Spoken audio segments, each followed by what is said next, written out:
right. All right. I always get freaked out.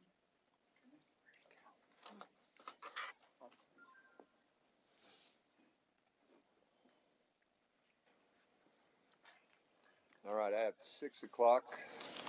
We'll call the meeting of the Charter Review Commission to order. We have 9 members present, so we have quorum, so we can continue.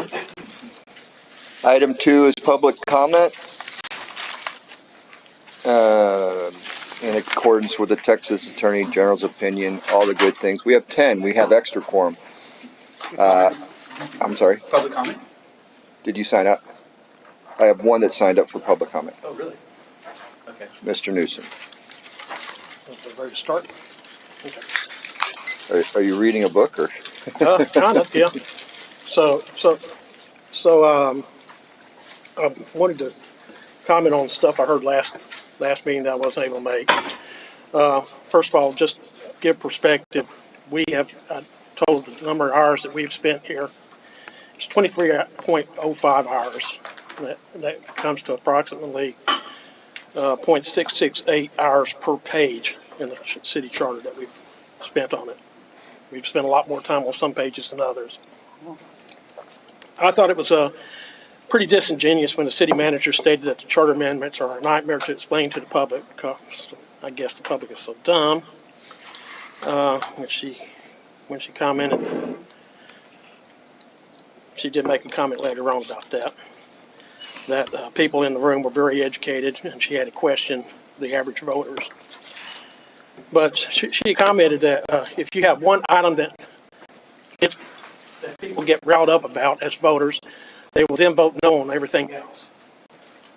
Like they see pay the council, and they don't like that, then they get nothing, right? My comment isn't voting against all items due to not liking one item. You might get riled up at it. Exactly the same. The exact same result is not getting to vote at all on items because they're not on the ballot to begin with. There is one huge difference. People do have the right to and the opportunity to vote for an item if it is on the ballot. But if it's not on the ballot, they're denied that right. So voting against all of them is the same as it not being on the ballot to begin with. So that doesn't make any sense.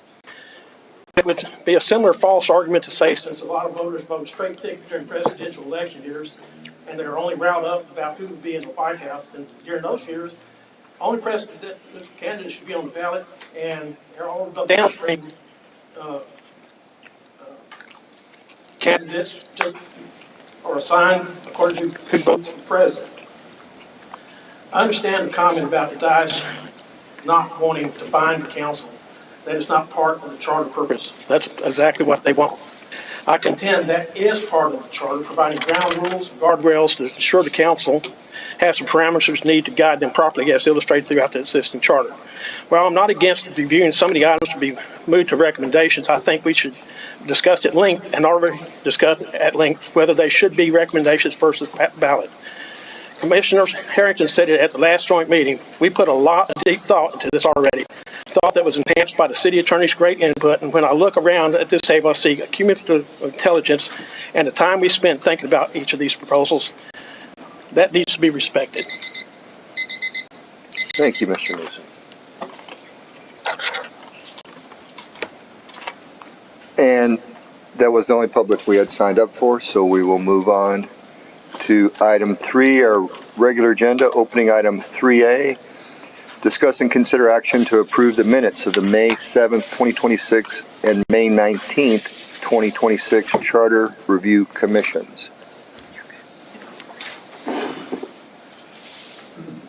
I move that we approve the minutes. I second the motion. I've got a motion and a second. All in favor, please say aye. Aye. Any opposed?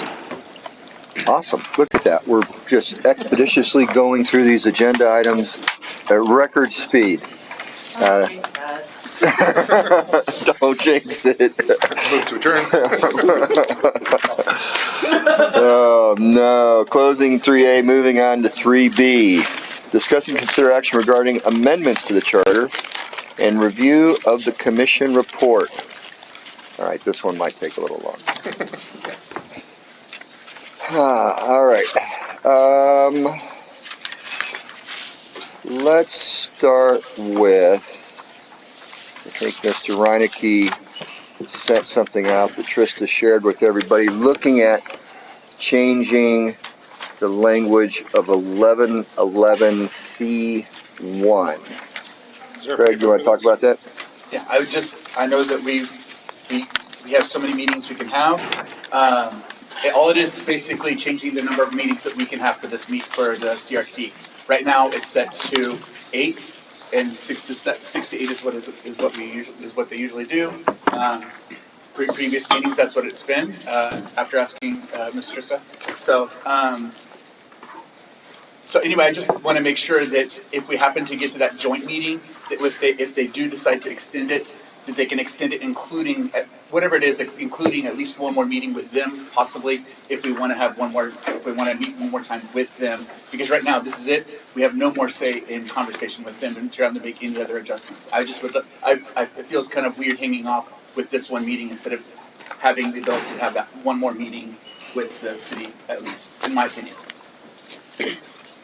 So you're adding one more council meeting or up to one more meeting of it? Keep it the same, but if they vote, if there's a vote for an extension, that it's, I think I put it as up to 2 meetings and then one more with the city, up to, but not to extend that. And that's up to debate. So it's potentially 3 more meetings? I don't know. I mean, I'm just putting it out there. We can make it less meetings beforehand, make it where it's 6 to 7, and where we meet officially with them, and then we extend. I just feel like having one more meeting. I hate ending on this tail end. That's the one thing that just bothers me. It's up for debate. How y'all want to consider that? I don't think that's needed. First of all, we spent a lot of time here. I just counted off the hours we spent. We spent a lot of time there. We had a joint meeting. Now we're meeting on this one. And whatever that we decide during this meeting is what's going to go on the ballot. That's it. It isn't like this council can come back and say, well, we won't change this still. We don't agree with this. It's whatever we decide here tonight. That's what the council has to put on the ballot. So there's no reason to discuss it with the council again. We already know how they feel about it. Any other comments, Jay? Was there something in last meeting that you felt wasn't covered, or is it just simply that words may possibly approve something that hasn't been discussed yet and maybe you wanted to get like a council review of it? Yeah, if there's at least just that we can opt to have that one more. It's not just to say, it's not that we have to have that last one with the city. It's that we can optionally have that one with the city if there's something that's bigger or something that they discussed, we brought back, we discussed, we need one more consult with them or something. I don't know. It's just, it feels weird to me to end here instead of one more time with the city. So Any other thoughts? We have a minimum of 6, a maximum of 8, 2 of which shall be jointly held with city council, which is front and end, right? Right. Typically. I mean, I don't mind changing, like, we could add, maximum of 10, and then at least 2 of which, so that if they wanted to, we can make them either kind of meeting, whether it's just us or city council. And then we don't have to, we can do 5, but or 6, I guess, whatever the minimum is. Any other thoughts? I have a question. Go ahead. So, obviously I wasn't at the council meeting, but if you think through, and we haven't had the discussion that we'll have, but if we get to the end of this meeting and you think they're like, yeah, okay, this is what I think I would want to talk about with them, like what would that be? In your mind, what are you feeling like that discussion to close out with council would be versus not having it? I don't know, Okay. but the point is that it's not even a possibility.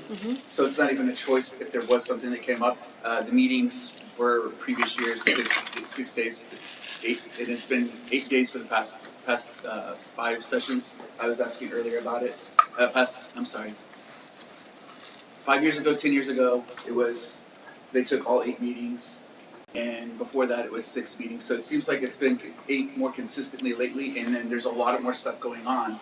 Possibly, I don't know. Yeah. I just want to open it up for the possibility, and I agree. We've been spending a lot of time. Thank you for bringing that up, Terry. I really appreciate that. But I just, not having the option, so they could set the meeting, they could set that, we could have one more meeting with them, but we could decline that if we just decide on this one meeting, okay, we're done. Or we could decide whether or not we could have that one more with the city. I think my biggest thing here is that the biggest advantage of adding potentially more meetings is that we're not here till 11:30 every night. We can spread that out over more months. There's not really a massive deadline other than getting something on the ballot in November. So as long as we have a month or two, I don't know how long it takes to get something on the ballot, but like I don't mind spreading that out a little bit further so they're shorter meetings and we have time to go through in more depth. I don't know if it necessarily needs to be with city council. It was certainly fine to have that option, but you know, like Terry was saying, like we kind of operate independently of them. They appoint us. They definitely give recommendations on what we should talk about, but you know, it's what we decide that goes on the election. They So- did their own thing.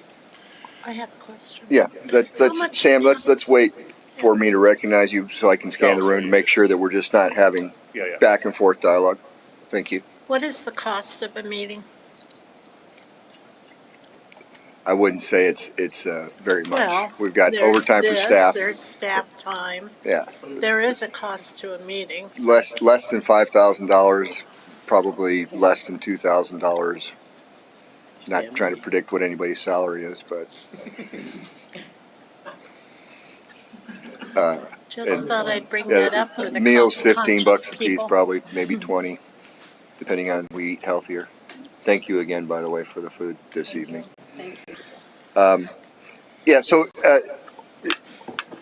Terry, take a breath. I'm going to agree with you.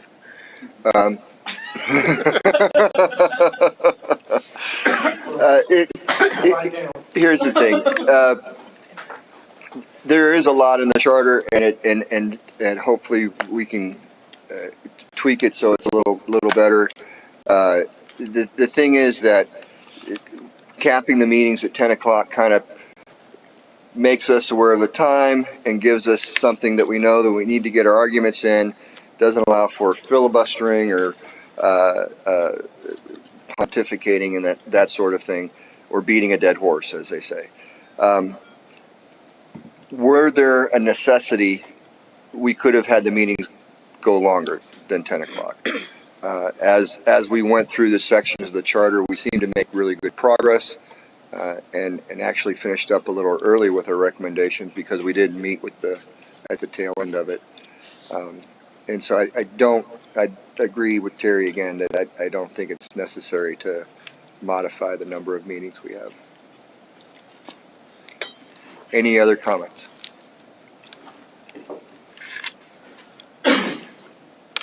Question, does it just says that two of them will be with them, or at least two of them will be with the city council? Says In the two current will wording. be. It says 2 shall be jointly held.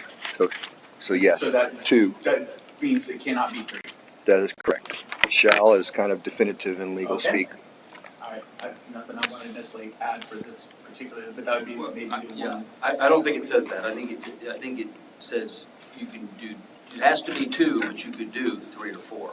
I mean, if they wanted to do joint meetings with Okay. the CRC each time, I think they could do that. But it has to be within the 8 that are designated though. Pardon? It has to be within the 8. Yeah, right, that's So the we could do overall 3 and. constraint, yes. Okay. Yeah. Then I'm good with that then. So does that mean theoretically, as we had questions for the recommend, or the things that they sent over to us to look at, as, hey, could you look at this? We could have said this one meeting is gonna be for you to come in and us to ask you questions on what you sent over. And we could have set that kind of as a joint meeting for us to get their questions and avoid the other situation that's come up. Right, I guess theoretically, we could invite council to join us in a joint meeting. But it would be on our Thursday night versus their Tuesday night. Right. Kind of, okay. Right. Okay. Or council may determine it's a special meeting, and they would call it on a Saturday, or whatever day Okay. they could meet. But yeah, that would be unusual.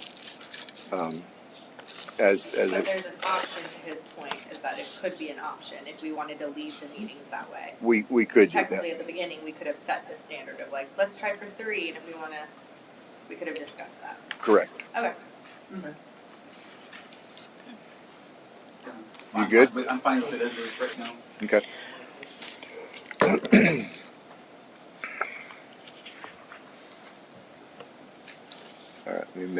note here. All right, there's- I can't do anything about it. Yeah, just, That's all right, we talked about it. you've got, we're all surrounded. yeah, just make sure you speak up. And again, thank you all for only having one person speak at a time, because again, the audio recording is through these little boxes. Let's jump over to this piece of paper here that Mike handed out. It's a recommendation from Councilmember Rogers talking about simplifying the anti-corruption ordinance. Mike, I was going to look in the charter to see where this is currently. I know there's something about, let me do a search for nepotism. Yeah, 1103. So currently the charter reads, no officer of the city nor any member of any city board or commission shall participate in the deliberation of or voting upon the appointment or confirmation of any person related to them within the second degree of affinity or within the third degree by consanguinity to any office, position, clerkship, employment, or duty of the city.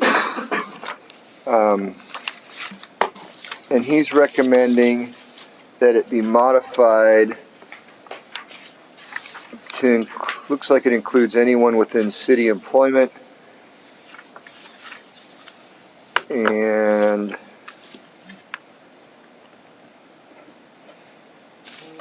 in defining employment as anyone that receives $20,000 annually, although I'm not sure if that refers to the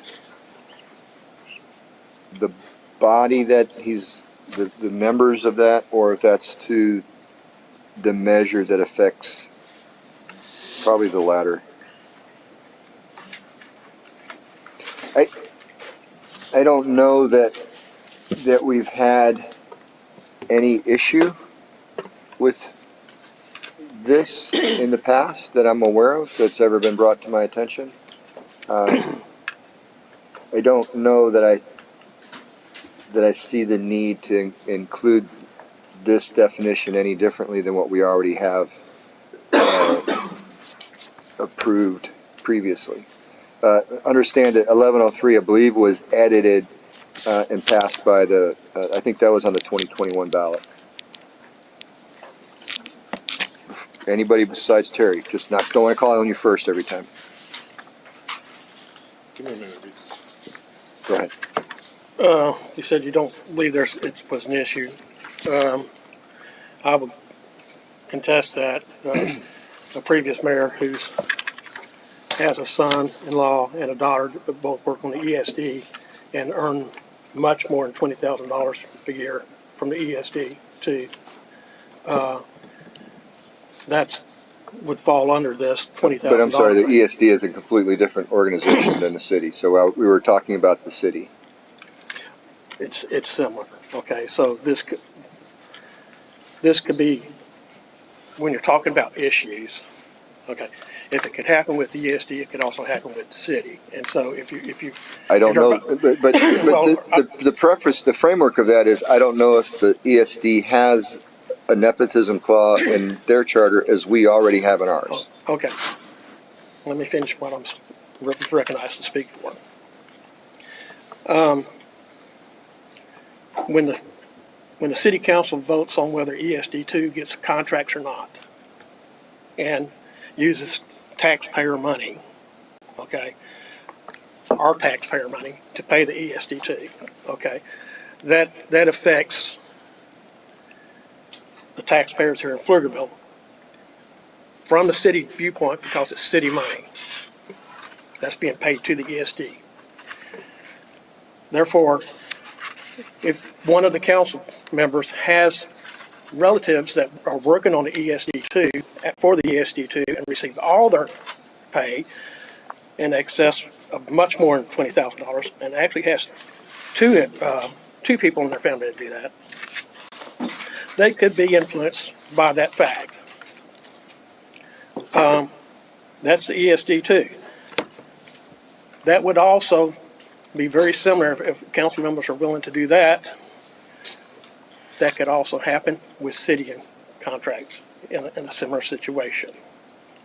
And so installing this on a city level would at least ensure it doesn't happen at the city level like it did with the ESDT level.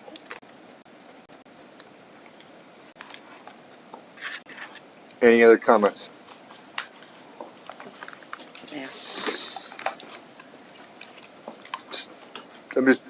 There's a lot of dialogue going back and forth here, and I just want to make sure that everyone has an opportunity to speak, and that we're not just hearing from the same voices. So please, if you have some comment, let me know. Sam? I'm gonna try to simplify this from what I'm reading here, because it's the first time I've seen this, but right now in our charter, it says that the rule is basically no member of the city board or commission or the council can deliberate or vote on the appointment or confirmation of anybody related to them to any city position. It doesn't really talk about vendor contracts. It doesn't talk about external stuff, whether the ESD or anything else. And then what this looks like it's changing is saying that if you have somebody employed by anything related to the city, you should recuse yourself from that, because 20,000 is a low number, but you could have a brother who makes $1 million from a concrete company.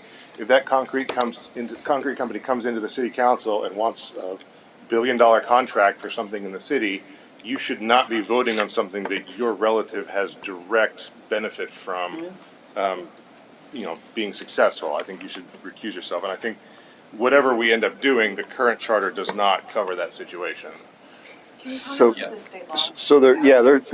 any time that a council member votes on something, there's a conflict form, and maybe Mike can talk a little more about that. There is a state law, chapter 171 of the Texas Local Government Code, covers that specific situation, and it applies to conflicts of interest with respect to business entities and real property. And I know the real property is, any interest in property, $2,000 or greater. I mean, that's a postage stamp these days. Is that personally or Yeah. with their Yeah, and it family? goes beyond that, to family members. I think it's, I'll get you all this information, but I think it's second or third degree, both blood and related, married into. And it covers that, and I'm sure that in Trista's time here, when that occurs, they have to file an affidavit and then abstain from discussion and voting. Is that something that we could easily just call out in the charter, where it's like pursuant to this? Well, and they do, if you look at 1105, they have a code of ethics. I don't have that with me. I don't know if that covers that. But I know, I haven't been here when council members get elected. Oh, it already, it's 1106, it actually says. 1106, that's Yeah. conflict of interest. Okay, there you go, C-171, there it is right there. So, I didn't scroll down far enough. And I think what Councilmember Rogers, I haven't talked to him specifically in depth on this, but I think this just, looks to me, it just tightens it a little bit. Do you know how this compares to the state law? Yeah, I think this tightens it. Like state law is, let's see, 10%. So if you own either 10% or have the $15,000 or more interest, fair market value in the business entity, then So you have to stay, or it applies to family. But that's ownership, And not then employment. this is, there's a real Yeah, but what's that? the real property one too. Yeah, the real property one is, like I said, that is, it's 25 times.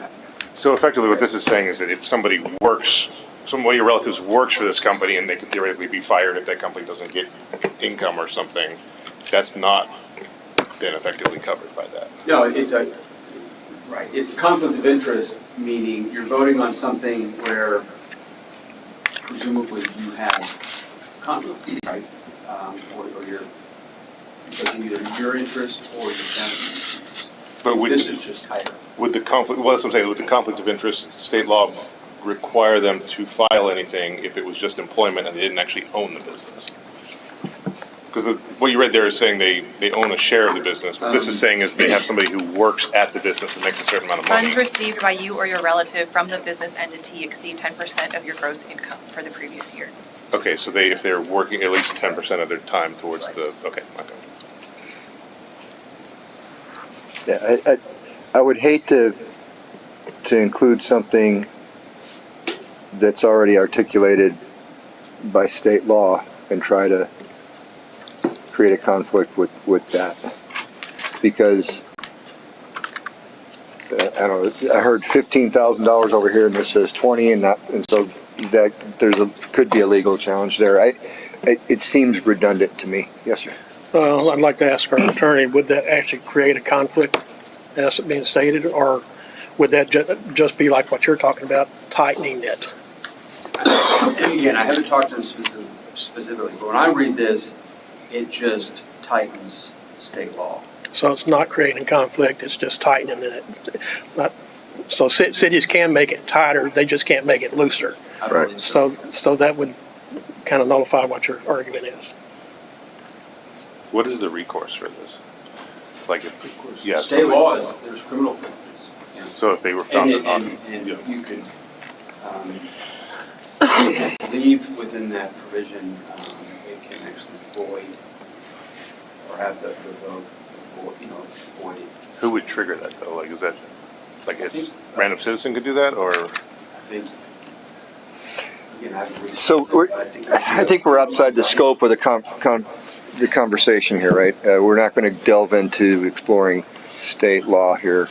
You Just kind of brought it be up. clear, it already says it in the charter, like, it's just saying more restrictive language. I think that's what he's. That's what he's Councilmember trying, but Rogers right is- now, our charter meets the state expectation for any kind of corruptive interaction. Oh, and regardless of what our charter says, It would still go to the the state state law would level. apply, If it, and- this, and- whoever did this, it would still be depend on the state, not the city of Pflugerville. well, I want to be clear, if this were in the charter, then it would be, at least with the 20,000, that seems to be a little tighter restriction. But it would probably change much. So you're saying that is a $5,000 difference Yeah, it said from what the state law 15. says? It sounds like this makes it looser if state law says, Yeah. Yeah, this 15 makes it looser. 15 is about ownership. Yeah, that's ownership of the business entity. This is this, what employment. Salary. Right. right. So to Terry's earlier point, I think maybe there was some misunderstanding because the state law would say that 15,000, but the charter says 20,000. I'm like, well, I only make 17.5. That's under the charter, but it's still in violation of state law. Well, I think, again, under state law, it's that applies to this. It's either a business entity or real property. Right. Here, it looks like you may not have an interest in a business entity, but you're making $20,000, and so that's an employment. That's where it kicks in here. It's kind of a different prong. Okay. But didn't you say it was also or 10% of your income, right? The state is 10%. Yeah. Right. Yeah. So the state does have an employment or income. I mean, if you're making money as an employee, that's an income stream. Right? Yeah, right. Okay, just making sure, because I there's legal prongs, and I want to make sure I understand it. Yeah.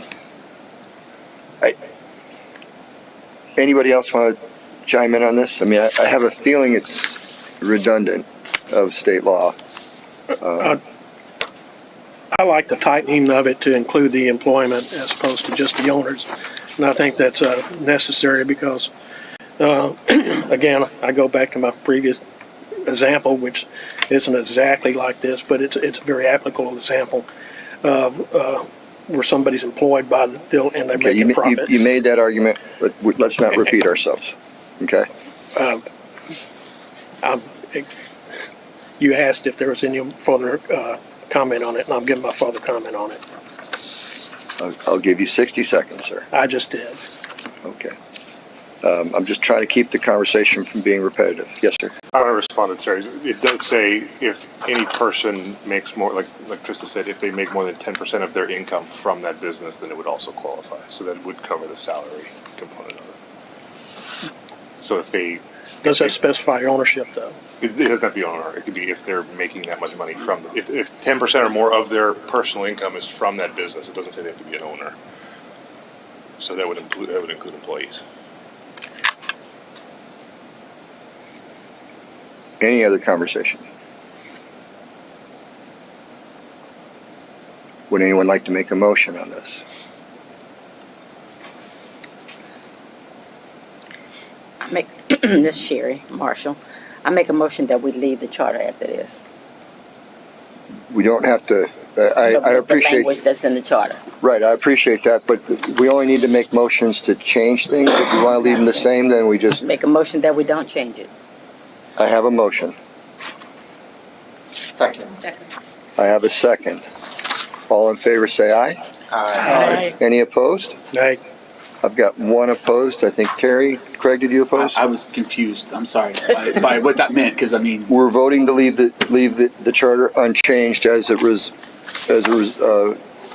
applies to this. as it applies to this, the like the way that nepotism. says, it's like we're not making any changes to No, mine, this is what only an I- is what I heard. I'm like, application of this one. Okay, the wording is like, So yeah. were you a yes or no, sir? I'm, Yes, leave it the same? yes to not do this, yes, keep the same from this. Okay, very good. Sherry's motion carries not to do anything. Thank you, Sherry. You're welcome, sorry. You gotta listen, man. I understood what was implied, but I'm gonna make sure the meeting's not over. All right, I'm gonna jump ahead to a conversation about, again, we're still in I guess it's not jumping ahead, we're already in Article 11.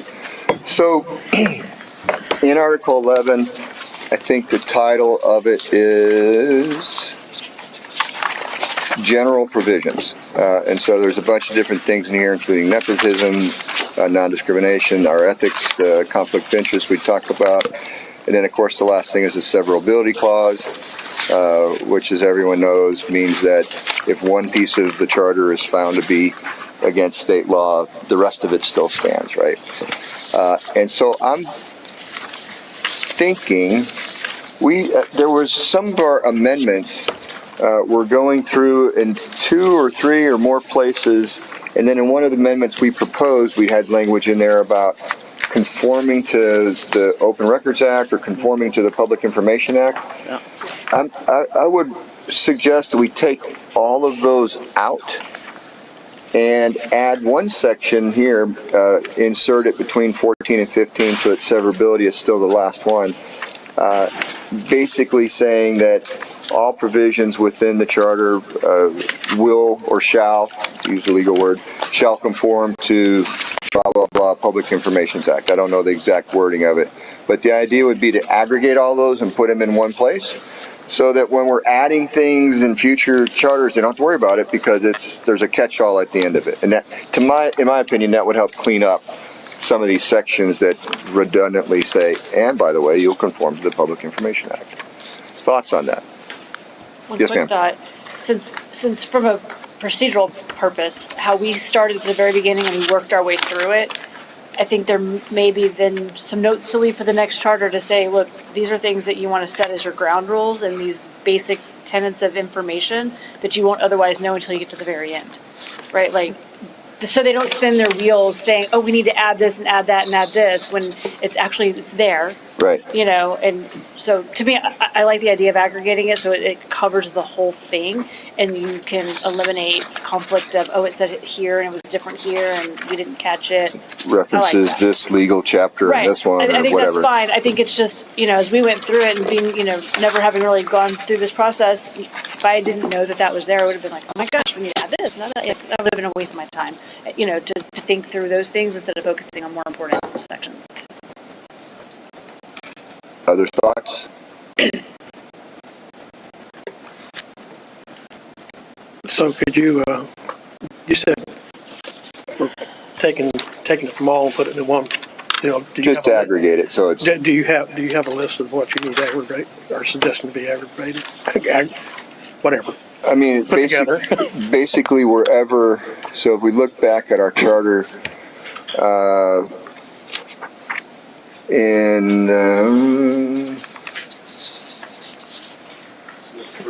I think section, amendment 7,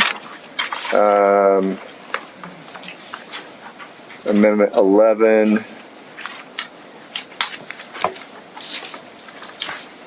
and then in amendment 20, the verbiage of that included this language as well. Amendment 19. So there's at least 4 places.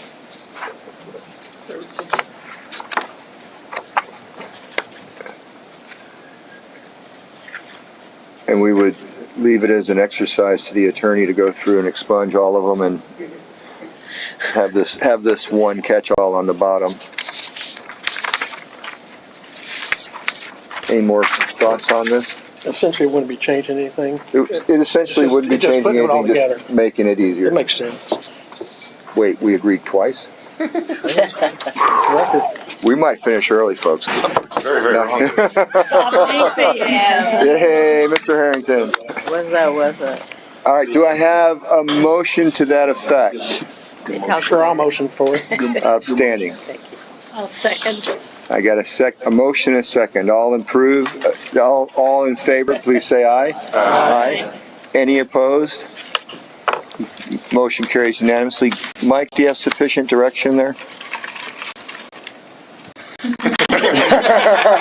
We'll give you a minute to contemplate that, sir, and we'll see if we can move on. That was really all the new things that I had put before me. Other than that, I intend to just touch on every amendment that we've made. I think I've got most of them, I've got them color-coded. I've got most of them green, as in there's probably nothing really to talk about, but I'll still call on them to give everyone a chance. And then I've got some that are blue, where we're making some substantive changes, where we'll look at that change and just make sure we're still comfortable with it. And then I got a couple of red ones. All right. On amendment number 1, looks like it's just going through the charter and making capitalization consistent. I'll give everybody a heartbeat or two to say, oh, but wait, I like all lowercase. Or I think we should put 2 spaces after a period. How many people agree with me? No. More indelible pencils. All right, moving on to amendment 2, clarifying the meaning of policies.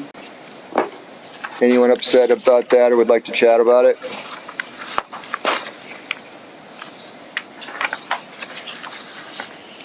Amendment number 3,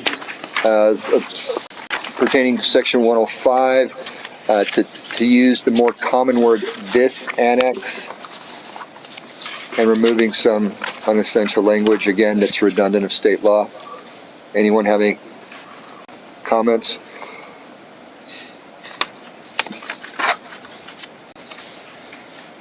Moving on to amendment 4. This one's blue. And so this one is talking about artificial intelligence and injecting that into our charter to make sure that council will adopt some provisions and some policies regarding AI. And I want to say, from my perspective on this one, I think this is a very succinct example of how we write strategic kind of nomenclature into the charter.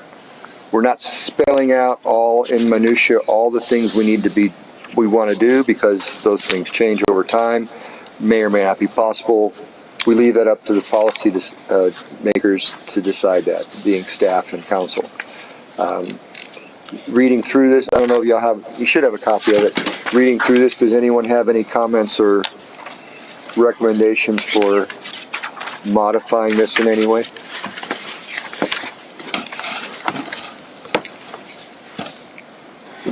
I'm going to have to start talking slower to drag this meeting out. All right, amendment 5, or I guess that's what these are, I don't know, I'm going to call them something, is changing 304 to authorize payment to council and the mayor. I'm going to throw this out there that we should remove this one for 2 reasons, basically. One, the amounts talked in here are, in my opinion, de minimis, and I'm not really sure if they cover the intent of what we're talking to.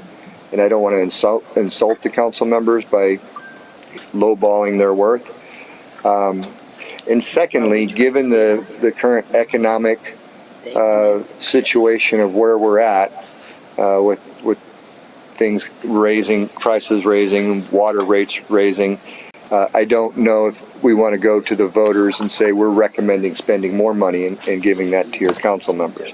I'll open it up for discussion. Greg, I heard you moaning over there, so. Yeah, I definitely say we chatted about this enough, and once again, keep it in there. Could you speak a little louder, sir? Yeah, my recommendation is leave it as written.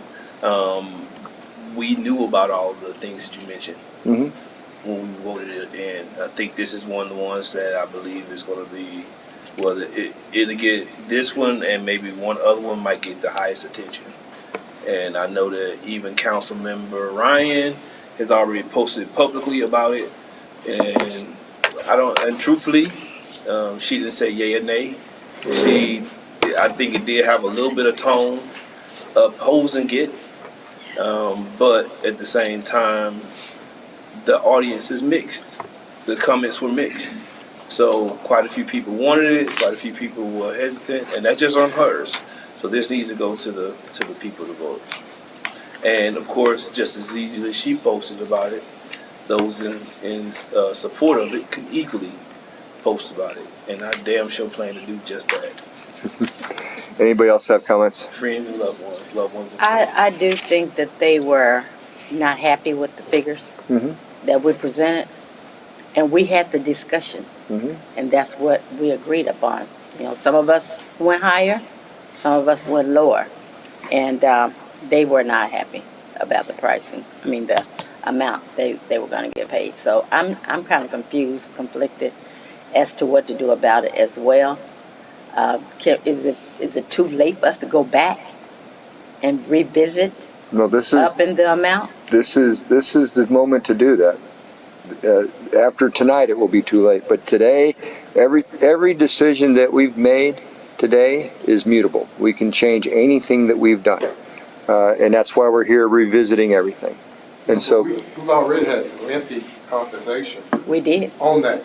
We did, but So, we hadn't talked to the council either.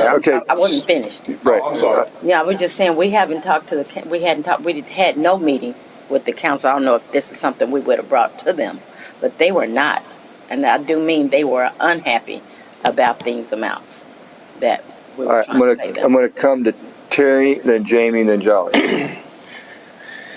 Mark it down 3 times. I won't agree with Jim on this. I'm filibustering. I'm hand. Okay, so we did have a very lengthy discussion on this. Extremely. I mean, we probably spent more time, as much time on this as anything else. And my comment is the council doesn't like what was proposed.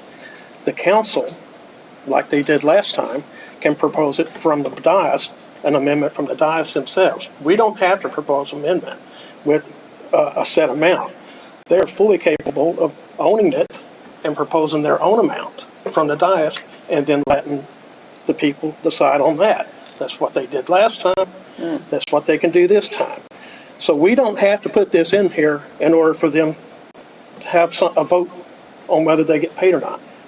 They can do it. And they can set what they think is appropriate amount for them to get paid, and then the voters vote on that. That happened last time, and the voters said no. I'm going to move over to Jamie. So I was not well, and I have not had time to watch the meeting, so I don't know what their opinion was. Was not Like they wanted higher, like that was what they were, okay. And so, to Terry's point, they wanted higher, and they put it on to themselves. And now, as citizens, we got to debate and discuss it and determine, because I went higher too, right? But Yes. I'm all for giving this up. We collectively decided the amount. We considered, economics, considerations, like what was the support that might be necessary for someone who has to spend their time doing this. And so we brought forward something that we thought would at least be considered. It sounds like previously the amount wasn't appropriate, right? And so for me, I appreciate their feedback and I understand that, but we have multiple perspectives here. Yeah. And I think it would be a disservice if we didn't give that perspective to the citizens because we're also representing them in this meeting and this option to bring forth this charter. So I would say I think we should keep it in, and that would be the points that I make for that. Thank you, Charlie. Yeah, pretty much the same. We've had lengthy conversation on this. We've looked at other cities. Yep. And we've already voted on it. So I would say leave it as is. Sam, did you have something? I agree with both of them. Now, I heard a couple people talking about the amount. And after the meeting where we set this, there was some discussion about the way that I conducted the vote that some liked and some disliked. Is there, one, would there be appetite for revisiting the amount? And two, is there a better way to go about setting the amount? Twice already. No. And I think, and truth be voted told, twice. and if you can recall from your conversation, first of all, Sherry, I'm questioning the commentary about the amount. What I heard was Doug was just hesitant to even take it. Melanie was just hesitant to take it, period, not That the was amount. it. Right. That's it. So Yeah. I don't recall a conversation about the amount. They just said they just not sure if they want to take it. One. Number two, going to the way we did two different ways we did it. One, do we give money? And we had both sides, but the give money won. So then the second vote was how much. I think that was well done. And like I said, we did it. But then we did it a third time. Yeah. Because Craig wasn't here. And so we brought it back to the table because he brought it up that it didn't look fairly. And so we So did it a done. third time technically. If that was. I missed the third time. that's So, yeah. so yeah, it's done, dog. But So I'm hearing everyone's satisfied with this amendment as is. Urcha? I think they deserve more, but I agreed with the amount. If I remember correctly, and Mike, correct me if I'm wrong, the concern was if they refused it, is there still a tax liability? Yes. Do you remember that conversation? I was gonna say that. They I looked at mentioned that it. issue. Melanie It mentioned is- it. There'll be, there's kind of a split in law, whether right now, whether they're employees or they're really more toward independent contractors. But if you pay them, one, it'll move them into the employment status, which you can then argue they have better immunities, more secure immunities. But they also, once you're granted pay, you can't refuse it. You're still basically taxed on it. Right. But I'll also say, all that being said, I am not an accountant, and as you all know, I mean, the IRS codes, Yes. Right. It I mean, changes all the time, so. Theoretically, they could donate that salary as an offsetting thing, and we don't know. We don't know. Again, not tax people, but yes, it would be considered Or use it to taxable pay income. taxes with. What do you mean by, what do you mean by immunity? Well, their employees are immune under state law for most things. Negligence, for instance, that's the big. I mean, if I go take a swing at someone, I'm not going to be immune. But negligence, most things are going to be immune. And actually paying them, this is in my research, it actually moves them into that employment status, and it gives them more immunities. Not that they don't have immunities now, not that we wouldn't argue that as a council. But it's, Correct, Jerry? Excuse me? my apologies. Yeah, I'm sorry about that. Go there's ahead. also a question about whether or not it would be a 1099. Yeah, and I don't know. Yeah, so Yeah. they had questions about the tax implications. If they don't take it, they It still. sounds like it's taxable income whether they take it or not. How it's paid out would be decided later. Yeah. or not. I think Carol's wanting to say. There you go, sorry. Had my head stuck over here. Yeah. Yeah, I tend to be a political animal, as most of you know, and I've been looking at this, and something that Jim said really resonated with me, which is, goes against my internal thing that, yes, they should be paid. I absolutely think they should, that there should be compensation for time and effort in this position. I think this is a terrible year to bring it up. There is so much going on, and the ballot is going to be 10 minutes worth of reading. I don't really want to put something on the ballot that will take down other provisions in the charter where people will get so upset about one particular thing that they will totally vote no on everything. And I just offer that as kind of a take a minute and look at it through that parameter and see if you still want to keep it in. I would only point out that historically that doesn't happen. But The last time this was on the ballot, there were other measures as well that passed, so. I mean, I will say, and this is opinion, not fact, that I have always been very, very gratified that the other citizens of Pflugerville tend to read carefully. And as I've watched things get yes here and 3 no's and another yes, I know that our citizens are paying attention. Exactly, So- exactly. But I still offer that because I know this ballot's going to be a bear to get through. More commentary, Craig? I just got a weird thought in my head, and if you strike it down real quick, instead of it being an actual payment, could it be an allotment that they could invest back into the city? They could put it into charities, they could put it into businesses, they can be specifically to the city. I don't know. I'm trying to think of an allowance to. I don't know. I'm just trying to think.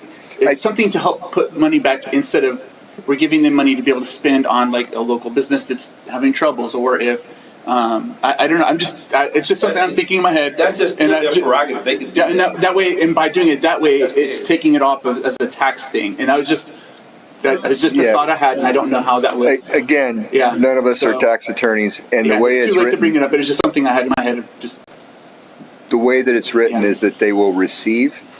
It doesn't Yeah. say they will be paid or whatever. It says they will receive it. And so I think that's a pretty legally benign term, so that whatever if it were to pass, whatever mechanism was decided upon after we got a couple of tax attorneys on it, may be something like that. I don't know. I don't know. It just says that they will receive it.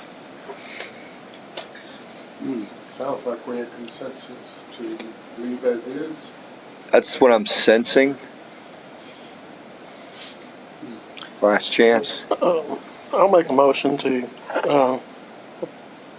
strike it totally. as you I've got a suggested- motion. As you suggested. I'll second that. You'll second it? All right. I got a motion and a second. Hold on. What are we striking? Striking the whole thing. The whole thing. The The whole pay Compensation thing. section. leave it back. So you're saying that We did all cancel this the work pay, for nothing. Cancel the pay. That's what I and suggested. you're seconding the cancel pay. I am saying, She's seconding it. I am seconding the motion to To take cancel the it. pay amount out to leave the charter. No, it's the whole. No, It he would be said like that's the whole the thing. whole- Yeah. The whole I'm, compensation. I'm making a motion to take out 304. The amendment that we made. the amendment that we made to That's what pay I the thought. council. Okay. That's what I thought. So I've got a motion and a second to remove it. By a show of hands, who are in favor of removing it? Raise your hand. Do that too. And all opposed removing it? Got the count? Motion fails. Any other conversation on this topic? Still trying to get out of here before 10. All right, moving on to Amendment 6. This is regarding Section 305, basically, going back here, it adds the deadline, or adds a time cap on any motions, any agenda items that were recommended by council and supported by another council, that they appear on an agenda within 60 days.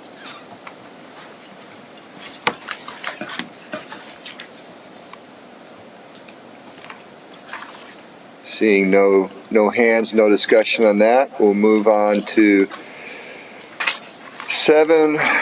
again, just complying with state law. 8, removed a reference to state law and clarified the types of boards with which the council meets and requires the mayor to comply with the time frame established by the proposed amendment in 305, which we just discussed. That's in section 310. Any concerns there?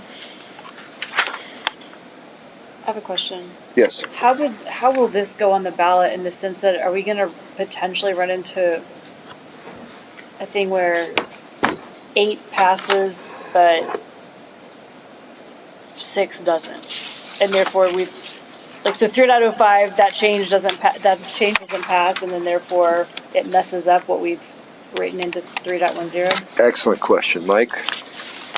No, we'll write it in a way that the ballot language is clear. Both, remember, the notice will go out, it's pretty extensive about what the measures are, and then below it'll show the ballot measures. So the measures will be specific to the amendments, and then the ballot up or down will sometimes encompass Like maybe 2 or 3 consolidate. amendments. Okay. Yeah, so, Okay. right. So, I just haven't wrapped my brain around how that's going to work yet. so I would think that Amendment 6 pertaining to the changes in 305 would be inclusive to the piece in 310 that references 305, and so that gets pulled in over there, so that the amendment for updating the Meetings Act would be separate. The way that second one is written, it includes all of 305, and 305 exists without Amendment 6. So if Amendment 6 does not pass, it would just reference the rest of 305, I think, the way I'm reading that. Correct.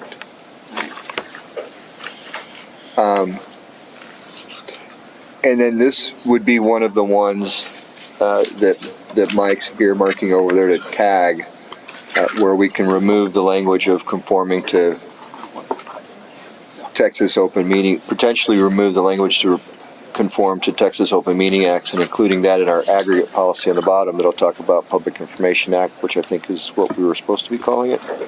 Or do we reference both, Open Meetings Act and Remember, public? From the commission, we thought, or you all thought, just based on my recommendation, it could just be the Open Meetings Act, and Councilmember Rogers wanted it to be, comma, the chapter. Right, so we took that out. Yeah. Right. And so in another amendment that we haven't touched on yet, we were using the Amendment 11, you said we're using the correct name of the Texas Public Information Act. Oh, yeah, right, because it's. So which is it? Are there two, or the? Well, there's one, there's an Open Meetings Act and there's a Public Information Act. Okay, so there are two. Yeah, two separate chapters, two separate provisions. Okay. And so would we aggregate that as well in the That's for you all to decide. Both are referenced here several times. right? That's up to y'all. So if we aggregated it, would this then say like all meetings shall be posted and conducted in accordance with state law? And then point it to the new thing at the That end. pointed to the Texas Open Meetings Act and It's at the the Public end. Information Act. In the new aggregated section. I Right. think Trista could probably help me. I think one of Councilmember Rogers' concern is state law does not title the Public Information Act, within the act. And so that was his concern, so that's why he wanted the chapter referenced. What's I think he does real estate law. What's your municipal law background tell you? Well, I just know when you talk about the Public Information Act, everyone knows what it is. Right. It's 551, chapter 551, or 552. So I guess our question is, does the Public Information Act have legal standing? Does that mean something legally? bigger question. You know, if I were gonna file a brief, I would probably refer to it as that, and I would probably reference that, you know, certainly I'd reference the chapter in the government code. Right. And probably even footnoted to the judge that it's not called that in the Right. chapter. So, I mean, Councilmember Rogers had a point. It's not called that. Everyone knows it as that. What's the harm in quoting the chapter? Is there any harm in doing it? No, it's just wording. Just to clarify. Redundant Yeah. or like. Wording. Well, just to clarify. Yeah. Yeah. There's no harm in It used Add to say it. it's Specific, redundant yeah. at this point. Yeah, putting in chapter parentheses the other name. Yeah. I know I voted to aggregate, but I also like the specificity that's there too, so, That's the balance, right? yeah. That also allows people that are reading the amendments beforehand to go look up that chapter if they want to and see what it says. I'm sure if I Googled it, it would pop up. Everyone's gonna be ChatGPT. Probably. So, in reviewing this then, where we have our section where we're kind of pulling everything for the Public Information Act into one place, is there a motion to amend that to also include references to the Texas Open Meetings Act and aggregate that in that same place? So we got one place that if we ever want to change or add chapters to, we can do it in one place. I'll propose that amendment. I've got an amendment to amend our recommendation to include the Texas Open Meetings Act. Do I have a second? Carol beat you, Craig. All right, all in favor, say aye. Aye. Any opposed? Motion carries unanimously. So we just doubled your work, Mike. I'm ready. It's only every 5 years. He doesn't have anything else to do. All right, moving on to 9. Just removes potentially unnecessary and confusing language. Jumping around here. Amendment 10 is the next section, 315D, is removing the number of votes. That's the one where it was saying 3 affirmative votes. Amendment 11 jumps to Article 4, Section 401, removing another unnecessary reference to state law. And this is the one that there was some discussion of at council about giving the mayor the ability to excuse an absence to the city manager, not requiring a vote of council to do that.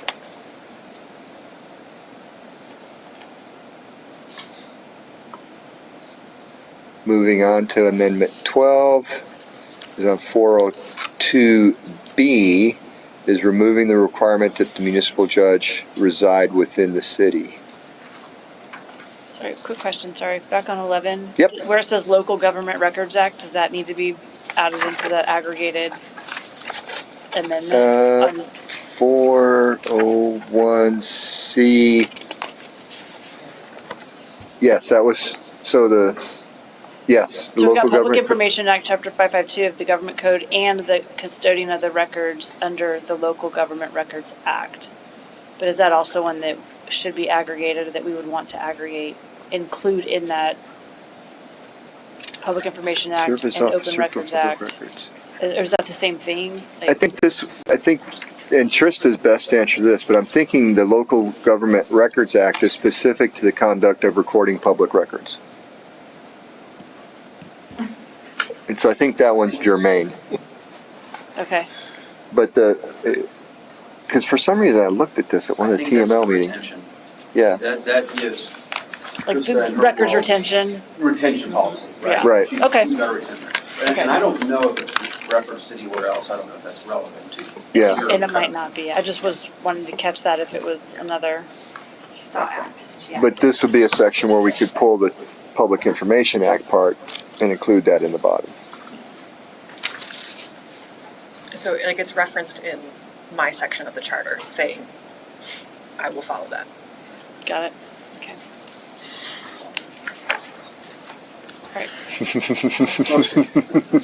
When I can. We can articulate some policy in the charter if you want. Any other discussion on 11, 12? Okay, 13 is removing more unnecessary references to state laws, 404. And that's inserting the Public Information Act, which then, of course, we would aggregate. So there's another one that just striking out unnecessary references to state law.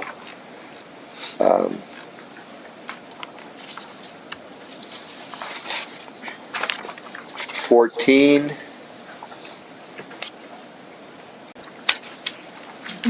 Section 602 on the petitions. You know, that really contested subject we had about indelible pencils. I don't want to reopen that one if we can avoid that. Okay. 15 I have in blue. Let's see what it is. Amend section 7. So we're in Article 7, 703A and B to lowering the percentage of qualified voters necessary to sign petitions to cause an initiative referendum or non-binding referendum, removing unnecessary requirements and adding reference to state law. So let's look at 703. So 703A, we moved it from 15% to 10%. I think we were all pretty happy about that given the growth of our city. 703B, again, indelible pencil. And it just says in accordance with state law. So it's not referencing a specific act, which I think is clever. Good job, Mike. Any questions on our Amendment 15?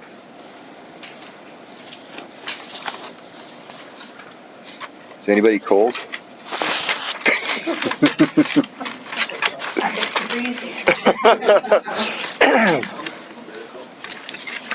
Yes, it's absolutely wonderful.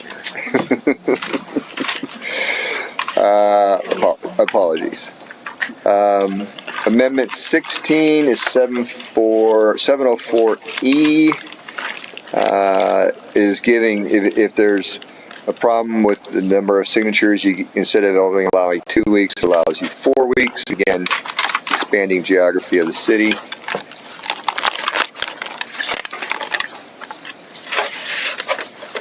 Amendment 17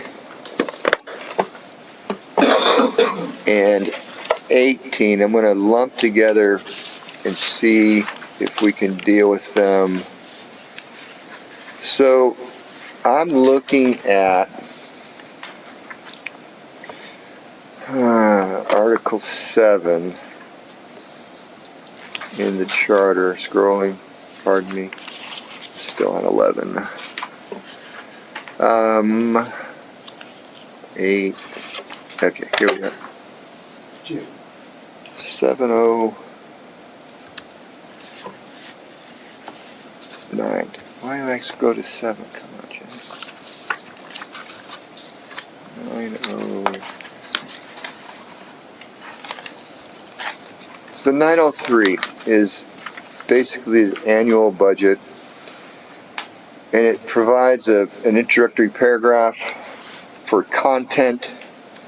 And it says specifically the budget message shall outline the proposed financial policies of the city in the coming fiscal year, describe the important features of the budget, indicate any major changes, summarize the city's debt, and include other material as the manager deems necessary or desirable.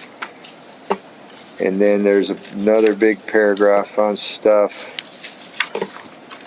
talking about budgets after 1998. And then there's a bunch of 11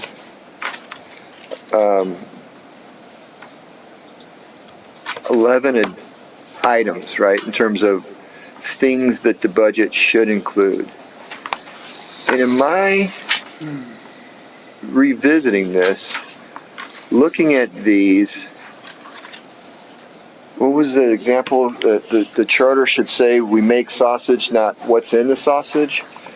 To me, every one of these items under 903A, 1 through 11, to me, that's the recipe on making the sausage. If you don't have the charter in front of you, you won't be able to see them. So I'm sorry, I always have that open on a PDF to reference. Just an example of some of the items. Item 1, an itemized estimate of the expense of conducting each department, division, and office. Item 2, reasons for proposed increases or decreases in specific expenditures. Item 3, a separate schedule for each department. Item 4, a statement of the total probable income of the city. Item 5, tax levies, rates, collections. I mean, yes, all these things are already, I mean, that's how you prepare a budget, right? Instead of adding, let me go back to, instead of adding to 903A and 903A and 908, I'm suggesting first on 903 that we remove all those items under A. Because in the metaphor there, that's the recipe, right? It's detailing things out as opposed to allowing for the flexibility of staff and council to decide how they want the budget to look. I got Sam first, then Tracy. I'm going to disagree with that just because in this situation, this is not so much about what the city is providing to the city council, which they might have different opinions on or want to change on a regular basis. This is what is publicly available to the citizens of the city. And there's certain minimum requirements, especially with finance and budgeting, that they have to be reporting on what the city is doing. And you don't want to just leave that up to, like, to some extent you can leave some of the details up to city council, but there should be a minimum threshold of this needs to be publicly available so any citizen can come in and see exactly what the city is doing with their tax money, both the city council and the city government itself. I don't see a reason to not, in any situation, why any of these things should not be public every single year. Right. This doesn't say that they'll be public or not. It's releasing the city budget, right? It's The budget will be public, yeah. Right. Go ahead, Tracy. So then Carol. I agree with you, Sam. I think that having this it's the transparency that I think a lot of our conversations have been around. And then we're also adding, in the amendments, we're adding this development piece of, and it's calling out specifically that it's, the guidelines are the Government Finance Officers Association, which is what Tracy from the Finance Department took us through, or like shared with us that that's what they follow, and that these things follow that guidance. But this is giving the transparency around something that our citizens are very keen to be knowledgeable on, or to know that is there, and they want to know that these things are available. So I don't think that it's something we should necessarily remove. Terry? I just want to echo both Tracy. Sorry. Oh, Carol. I'm sorry. Carol was Carol, go ahead. next. She put her hand down. Yeah, I did call Carol next. I feel that all of those items are covered in the last sentence. The budget shall be presented in a format that allows a meaningful comparison of trends, expenditures, staffing levels, and long-term obligations. To me, that's it. Right. And the rest of it is policy and minutia. Not Terry, Okay, sorry. I'm going to agree with Sam and Tracy on this, that it should stay in. Your analogy was it's the cookbook for the sausage. I like to know what's in my sausage. I like to be able to go look and see if it's got hot peppers or if it's got sugar, and I'm a diabetic and I can't eat that sausage. And so more transparency is better, and guaranteeing that transparency by putting it in this charter. If it's already been done, that's great. Guaranteeing that it's being done because it's in the charter is a different thing. And so I think it should stay there. I understand what you're saying, and that's a Could I Guaranteeing that it's in the charter is a slippery slope. I'm going to come to Sam. I think I had his hand next. We'll come back to Okay. Carol, then Jamie. So to Carol's point, like that does cover like the bigger Venn diagram, but Right. there's certain minimum requirements to what that means, and you don't want to leave it up to an interpretation of like, well, it kind of means, you know, what we did kind of covers that. It needs to be these specific financial things are provided to the people of the city in this budget, and I So- think you need to specify that out. Yeah, so when I went into education, I learned how to create a curriculum. A curriculum is kind of like a constitution. It lays out, you're going to cover X, Y, and Z during lessons. Teachers were then left to come up with lesson plans that specifically address the students that were currently in front of them at that time. To me, this is like TEA trying to now, and I think I won't go editorialize, I'll stop. But to me, this is trying to now tell the teachers exactly what they were. And I know in the 1950s in the city of Philadelphia, a teacher got a lesson plan saying at 10:05 you should be doing this, at 10:07 you do this. This to me is that level of looking over someone's shoulder. And my thing, I keep hearing the word transparency, and to me, this isn't a transparency. I can go in and look at the budget now. There's a transparency there for the public, but to lay it out in such a way that it has to be this way for 5 years, even if things change in between, just doesn't make any sense to me. Jamie. Oh, okay.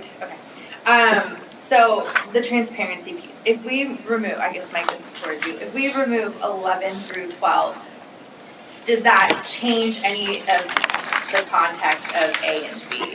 So like would A and B sections still account for what's written in 1 through 12?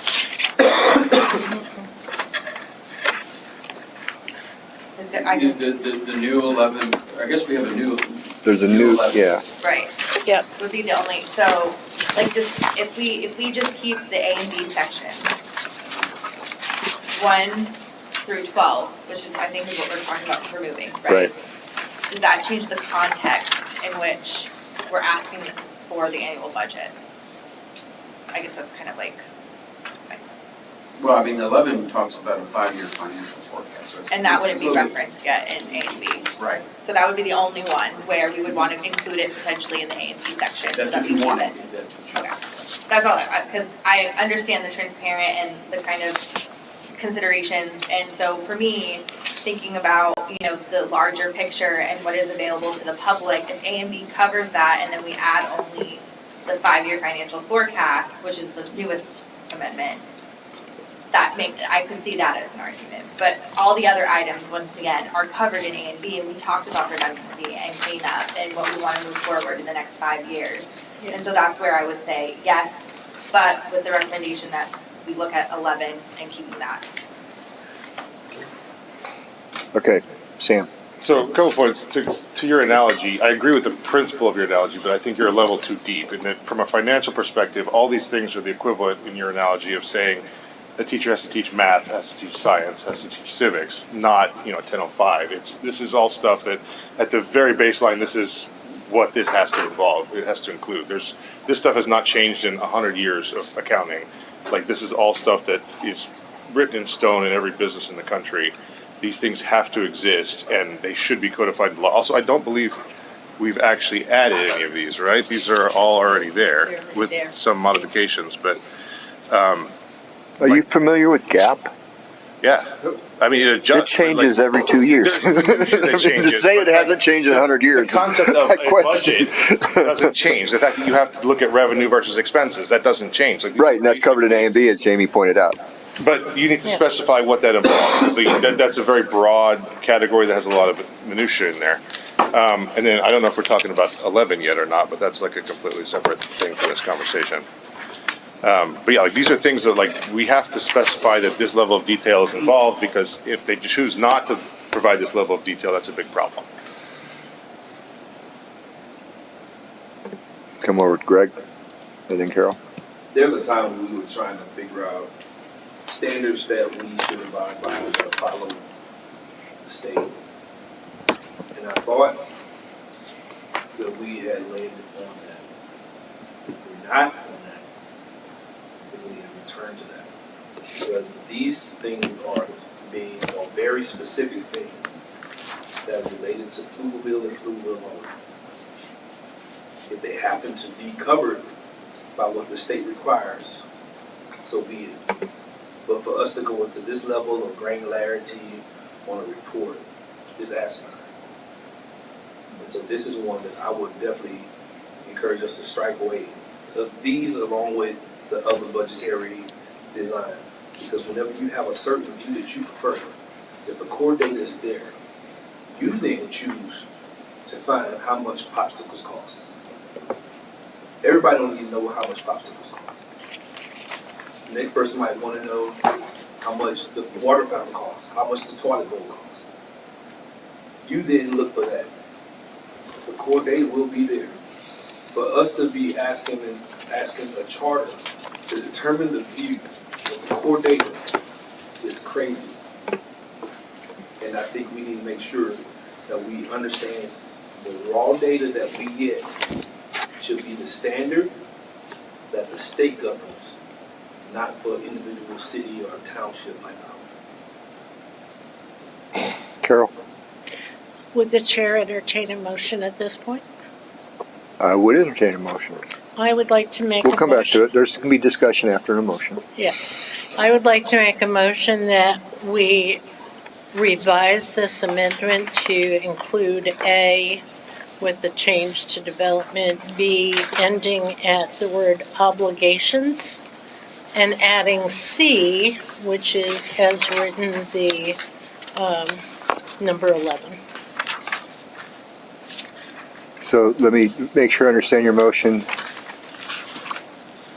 Leaving 903A. So A would be as it appears on this page. Leaving 903B as we amended it. Yeah, 903 would be ending at the word obligations. Yep. Which and is then crossing and then out crossing out all of the 1 through 12. except for number 11, which would become C. Which would become C. I got you. And you would strike other information required by the I'm missing council. where obligations is, I'm sorry. That's the last sentence of B. Last line of B. And so striking the 1 through 10. the sentence, it shall include in separate sections, and then all the other stuff. So the motion is to leave 903A,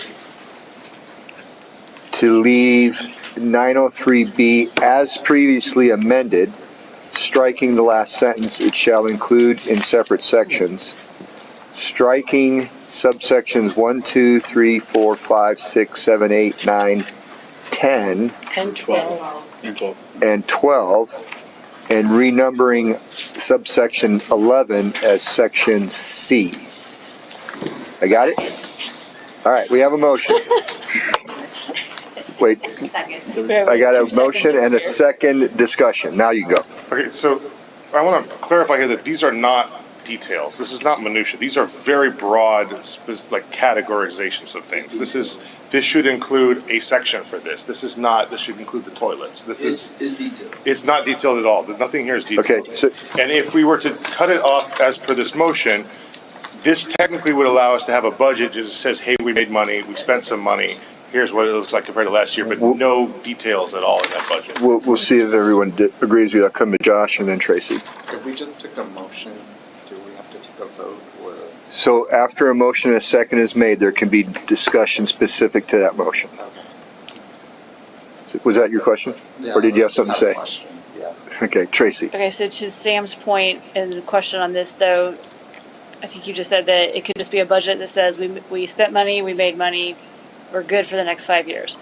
But if it's following the Government Finance Officers Association guidelines that are established there, does that then give essentially the roadmap for what our finance department will provide. Okay, It's in 903A. yeah, 903A has a list of 5 things. 903B is very particular about what the budget shall provide a complete financial plan of all city funds and activities. It's there. It's just not specific. I'll go to Terry and then Jamie. You were done. Okay, going back. Tracy, oh, excuse me. Were you done? I'm done. Okay, I'm sorry. Yes, Going sir. back to making sausage. This proposal says, cook some sausage. We're not gonna tell you how to cook it. We're not gonna tell you what to put in it. Just cook some sausage for us, make some sausage. That, excuse me, I'm talking. And to cut all this out takes away the recipe. This is the recipe. You're right about that. This is the recipe.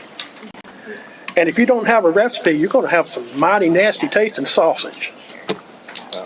So again, the metaphor was that you have a sausage company and then you let the chef decide what the recipes are and publish those. I'm gonna come to Jamie and then we'll come back. To continue with that analogy, we're saying that there is a government body that oversees the making of sausage, that creates criteria and measures that have to be met for that sausage to be sold.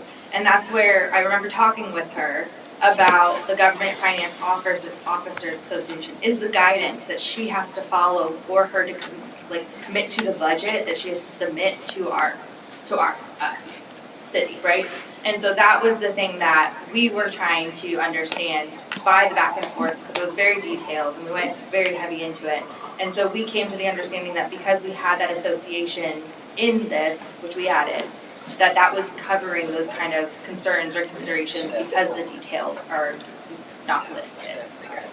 Which they can go and look at those details so it's publicly available. I've got a non-note, Okay, but just wait. a question about your thing here. So I'm going back to why we're removing the details. Was that Right. one? And I had somebody before, Greg? Yeah, it was going to be the same conversation as it relates to what Jamie just mentioned. At the end of the day, you got the great Earl Campbell. He got sausage, but he has a recipe of governance that everybody should make every time he goes to the co-packer. You don't go to H-E-B and he got a different recipe. You don't go to Home Depot because he might have sausage at Home Depot.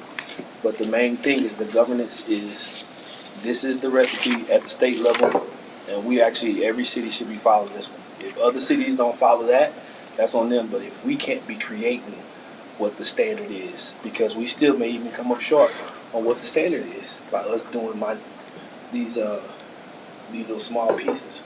So salute to Jamie with co-signing a little bit. So, and Tracy, by the way. Thank you. Greg? I'm kind of mid-ground on it. I don't see this TEA telling the teachers. I see it's more like at most the district level, maybe even principals saying we're doing these things. As far as that, on the other side, it's not just here's sausage. There's an FDA standard, and inside of A, it's talking about the GFOA, which is more like a Michelin star type of thing. The way I'm seeing it, so it's being pushed up in A. It's not as far as that, but I kind of see how striking all this does. It's still a lot of it's taken care of inside of that standard, the race standard inside of A. Sam? I just had a clarification. So I don't know if it's important or not, but the adding of the Government Finance Officers Association is not highlighted on this sheet. So I didn't realize we added that. Yeah, the GFOA. That whole, It's right there in the thing. It's right in A. It wasn't in the original. It was in the original. It's not in the charter, but it is in the. It was an edit. Yeah. Oh, it just wasn't underlined? Yeah. Yeah. Thank you for that. If we're adding that and all these items, which I would like to verify that all, if not all, which ones are not, are included in that, then that is redundant. But I would want to know which of these 10 items or 11 or 10 items is or is not in the GFOA. That would be pertinent to the conversation. Section So- A, development's a whole new section, the entire thing's a new section, right? I thought it was changing the first paragraph of A. couple of language changes. Because the other thing too is like, Yeah, it was actually breaking A up into A and B. Yeah. Okay. because there is like the capital improvement program is in this section at one of these bullet points, so. Is there any way we can verify that before we take a vote? Doing some research. She said it in the meeting. That's how we know it is. Yeah, I think they're gonna trust but verify.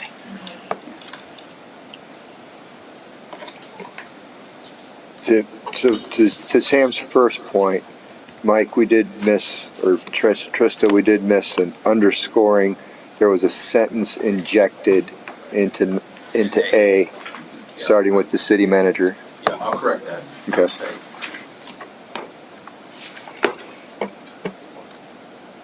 So, Carol, I'll ask you then, seeing we do have a motion, would you amend your motion to, before you said leaving A in the original form, but to leave A as amended? Yes. Okay.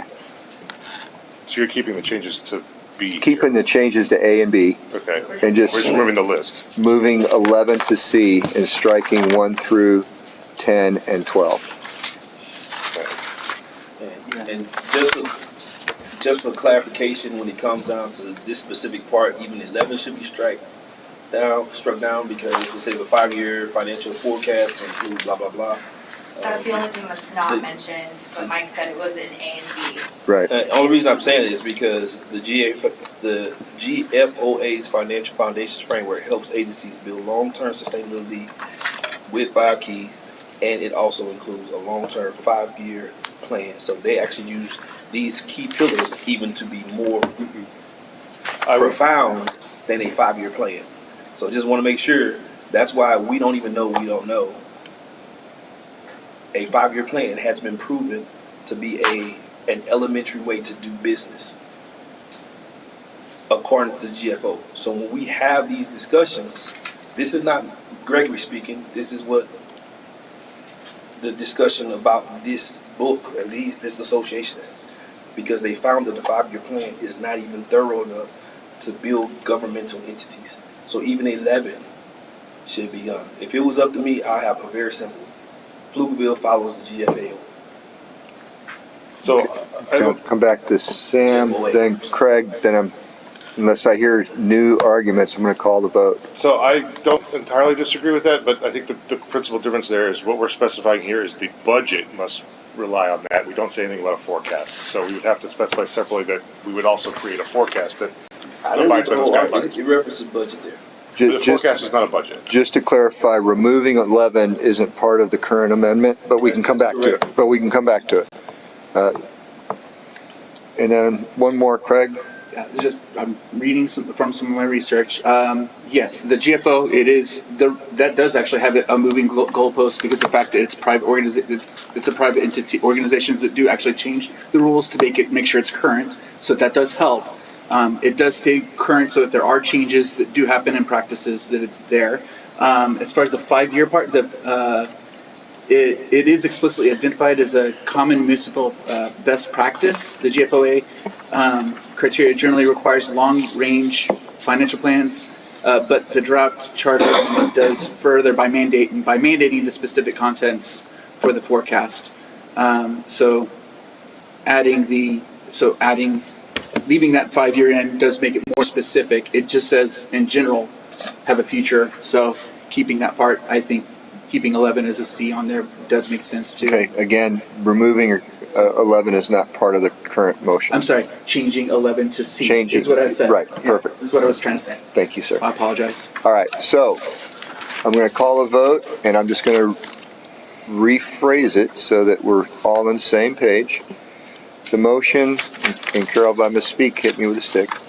No one give her a stick. The motion is to leave 903A as amended, including the reference to the GFOA.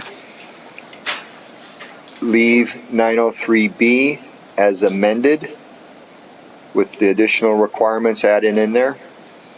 Removing 903B1 through 10 and 12, and renumbering 903B11 to 903C.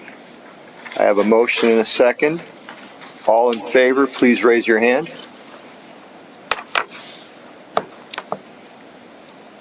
And those opposed? The motion passes. All right, that was a good one, guys. A lot of thought, a lot of great input, a lot of great dialogue. Everyone was very respectful. I appreciate that.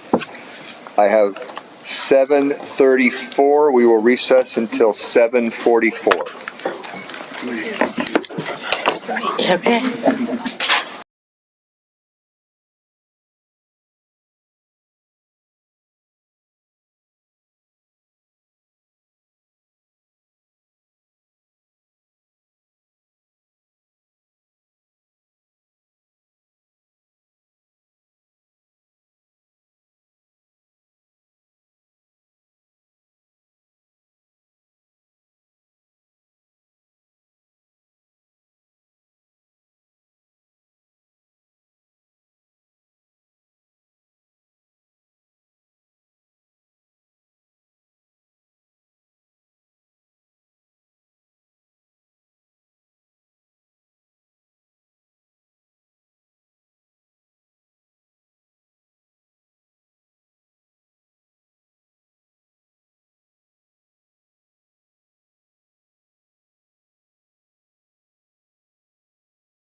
I'm thinking.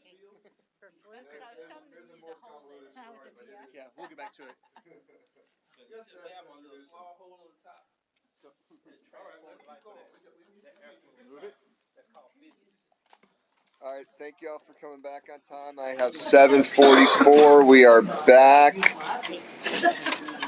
Looking at, so we hit 17, looking at 18, adding a new section 908 for the capital project public reporting system.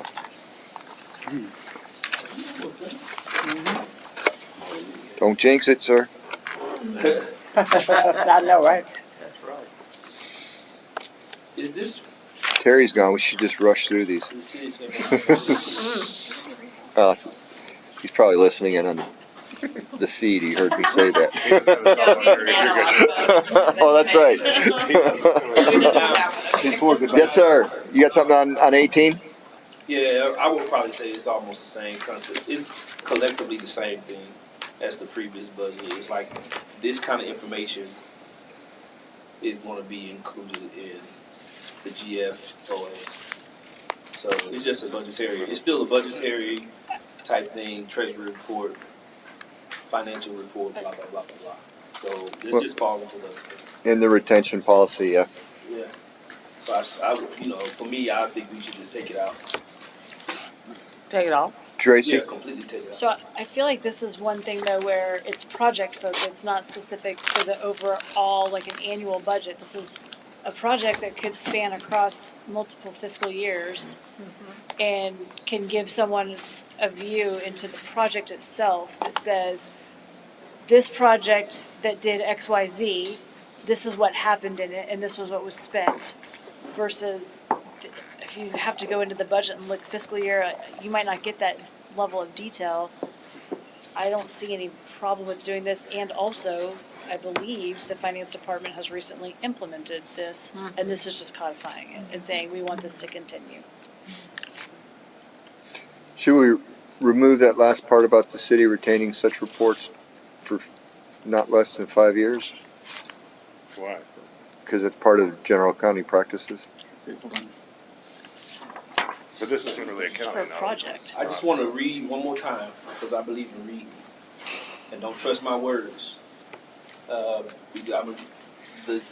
Government Finance Office Association recommends that local government adopt comprehensive multi-year capital improvement plans that span at least 3 to 5 years. These plans must clearly, I repeat, that's a real powerful word, must clearly define what constitutes a capital project, establish capitalization thresholds, and prioritize investments based on blah, blah, blah, blah, blah, blah, blah, a whole lot of other stuff that says So project, capital project. So it is already included in the GFOA, which we already referred to, and we can strike this.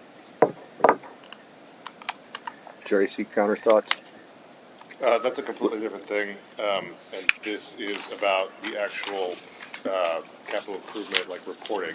That's one. It's a recommendation. That's exactly what the word It's a says. recommendation. It's not saying you should do it this way. You heard the word must. I highlight that multiple times. It recommends Okay, all right, that you all do right. this. And then this is also a very specific thing to something that what you're talking about is accounting practices. This is a reporting system showing how we look at specific projects. So we can go back and say, okay, there was a water pump that we put in or a road that we put in. We can go back and see what happened with those projects easily and quickly on a public thing that we already have. So this doesn't take any more effort, and this is very important information for people to have. Jamie? Can I get clarification? Why is it going in taxation 908? Oh, so 908 is gonna be, so taxation is gonna be 909 and then sales purchase will be 909, okay. Right. Okay. Okay. That was it, I was just confused with that. Okay. Yeah, and Sam, if they replace a water pump on a lift station, I don't think that would qualify as a capital project. You know, is there a threshold for that? Yeah. That would be a maintenance type issue. Tracy has a question. I just have a counterpoint. I hear what you're saying, Gregory, and I see this as project management reporting, not financial reporting. The budget and all of the GFOA stuff, to me, that's financial reporting, and this is project management. And I think it's very important to be able to see these things at a project like a project level.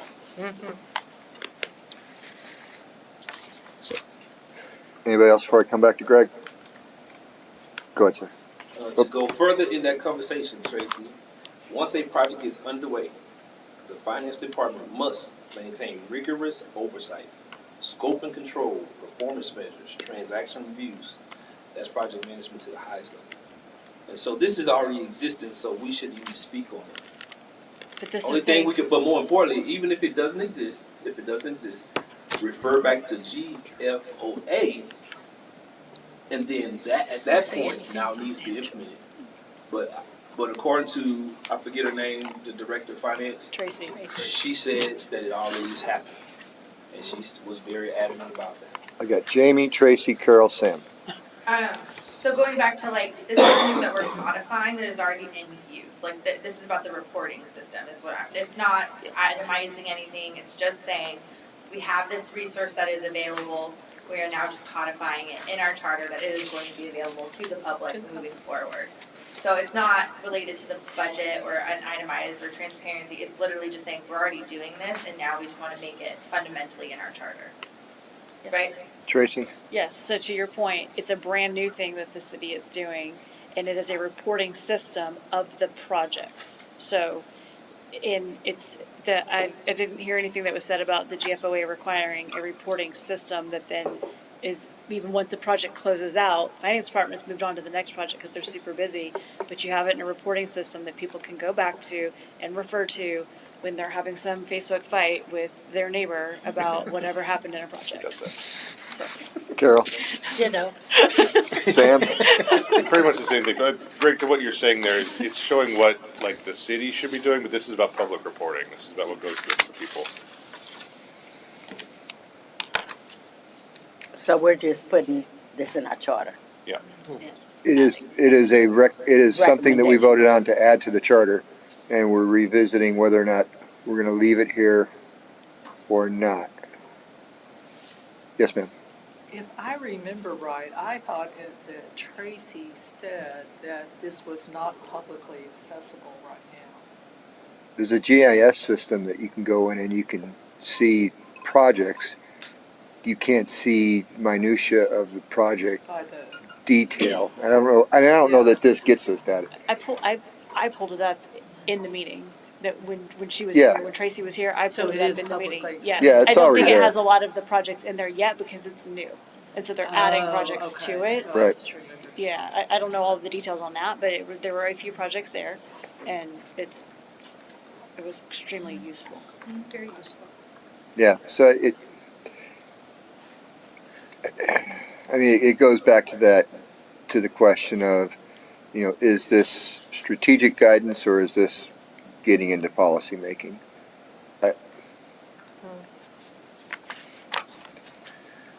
Yes, sir. I move that we remove 908. I have a motion. I have a cool sound.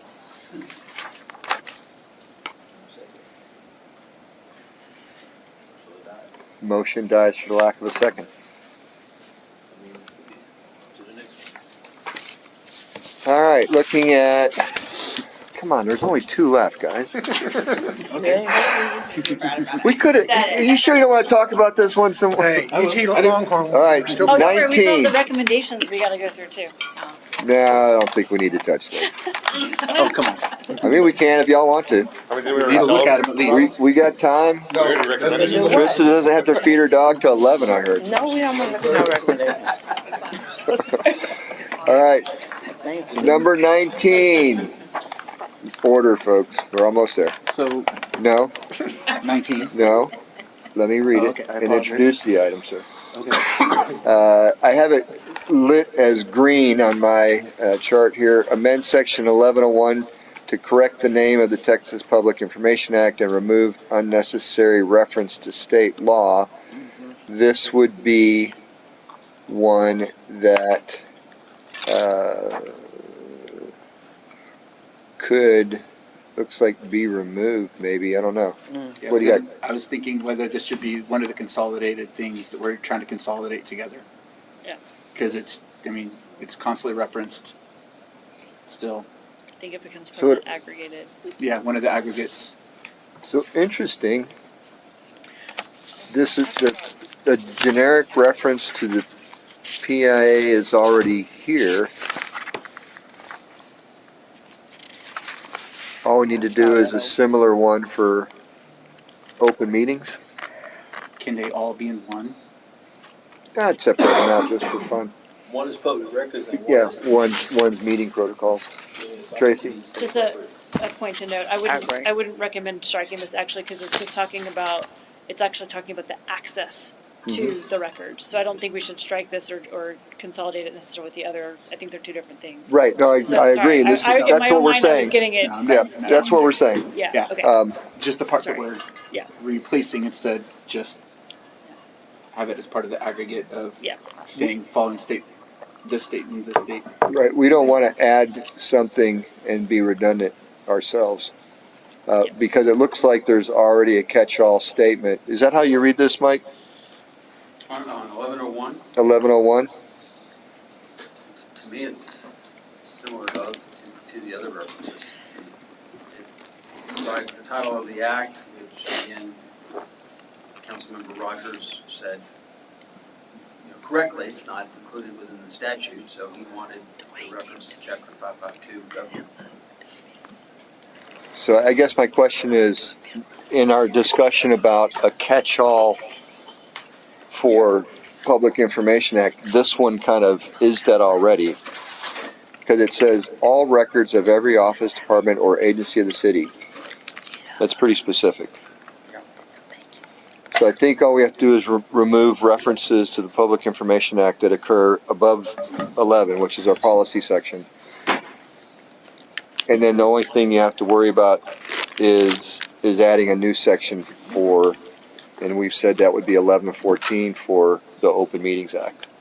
If that's consensus, or the vote, I'm happy to do that. And so, yes. Since I think 1101 is kind of like the last point inside of doing the general, we could just rename 1101 as the catch-all for the state standards and then put everything in there. I like splitting it out because to some, I can't remember if it was Tracy or Greg said, or Nancy, somebody said that this one is public records and one is public meetings. Or we could put it in one with the two subsections of public records and just state standards. Right. Just, hey, Just, Two different things. yeah, we'll just okay. add a section, it'll be all right. So to clarify the amendment that we have, I withdraw them both so we can have a clean slate. And so because it appears that we already have in 1101, and again, Article 11 is titled General Provisions, right? So this is the general provision part. 1101 already addresses the Public Information Act as amended. So that's our catch-all for Public Information Act. And again, it starts with all records of every office, department, or agency. So it covers everything that's in the charter. So we don't need to put a catch-all for that one. The only thing we need to put a catch-all for is that all meetings conducted by boards, committees, or commissions shall be conducted in accordance with the Texas Open Meetings Act, or whatever the proper reference is to that. Public Information Act. And do we need Chapter 552? Okay, let's hit one at a time, sir. We'll come back to that. Could you want to add another one? No, I just saying, do you need the chapter if you just call No, it? you don't. No, we just need the Open Meetings Act. Tracy? Public Information Act. No, Public Information Act covered in 1101 under public records. That's already there. We already got that one. And this would be the new 1115. We bumped severability to 1116. This would be the new 1115 that would be titled Public Meetings, and that all public meetings. We have that already in 807. 807.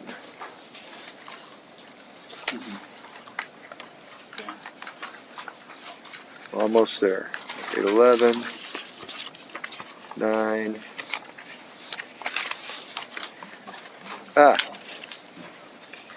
So even better, we just moved that to 11 under general provisions, because this is a general provision. I motion we move 807 to 11. Josh is smiling at me. Wait a minute. No, No, no thought? I saw that, something going. I think Sam had a motion. I cut him off because we've got a little more input here. I want to make sure I'm understanding this right. So when we're talking about 1101, and then we're also talking about where we're trying to aggregate the usage and the naming of using the government code, the correct naming for it. 1101 is talking about the access to the records. So are we conflating, like, are we combining the two things, or are we leaving them separate? So Because it's so like, this one is, thing is about like what we're calling it throughout the document and what we're referring to, and then the other one is citizens have a right. It's documenting that citizens have the right to access these things, and this is when, because it talks about even like during regular office hours, et cetera. okay. Which is the public information. Okay, all right. I just want to make sure, like, Right. like that's all. The Like, Public Information we're not Act going to says lose the meaning of You that. have access to the records. Okay, okay. So exactly. So all we're saying is that we're going to remove all the previous individual references because apparently we already have a catch-all general provision that applies to everything. And then as we found, Sam found, and probably Greg was trying to tell me when I cut him off, we already have a provision embedded in Article 8 for Texas Open Meetings Act that we simply need to move into the general provision so it's stated there. Sam, your motion. Motion move 807 to, what do we think, the end of it, 11 or 11, 15. And strike all other references. Yes. I got a second from Josh. Should it be before 11:15? Yeah, I think, well, I'm thinking we should number the new one 11:15, severability will be 16. Yeah, okay, that. Right? Yeah, let that one be last. I got a motion and a second. Discussion? My discussion just refers to the chapter 552 of the government code. We'd already discussed that, what David had said, that clarifies stuff, and I don't see any reason why we shouldn't include that. That's on the Public Information Act. This is about Open Meetings Act, and we don't need it for that. But we'll come back to you. Okay, I'm reading. Maybe That's an 1101. Okay, right, that's what I'm talking about. We're on 807, moving it to We all 11:15. jumping around. We're quick, man. Everyone's trying to get out of here. I got a motion and a second. All in favor, please say aye. Aye. Any opposed? So be it.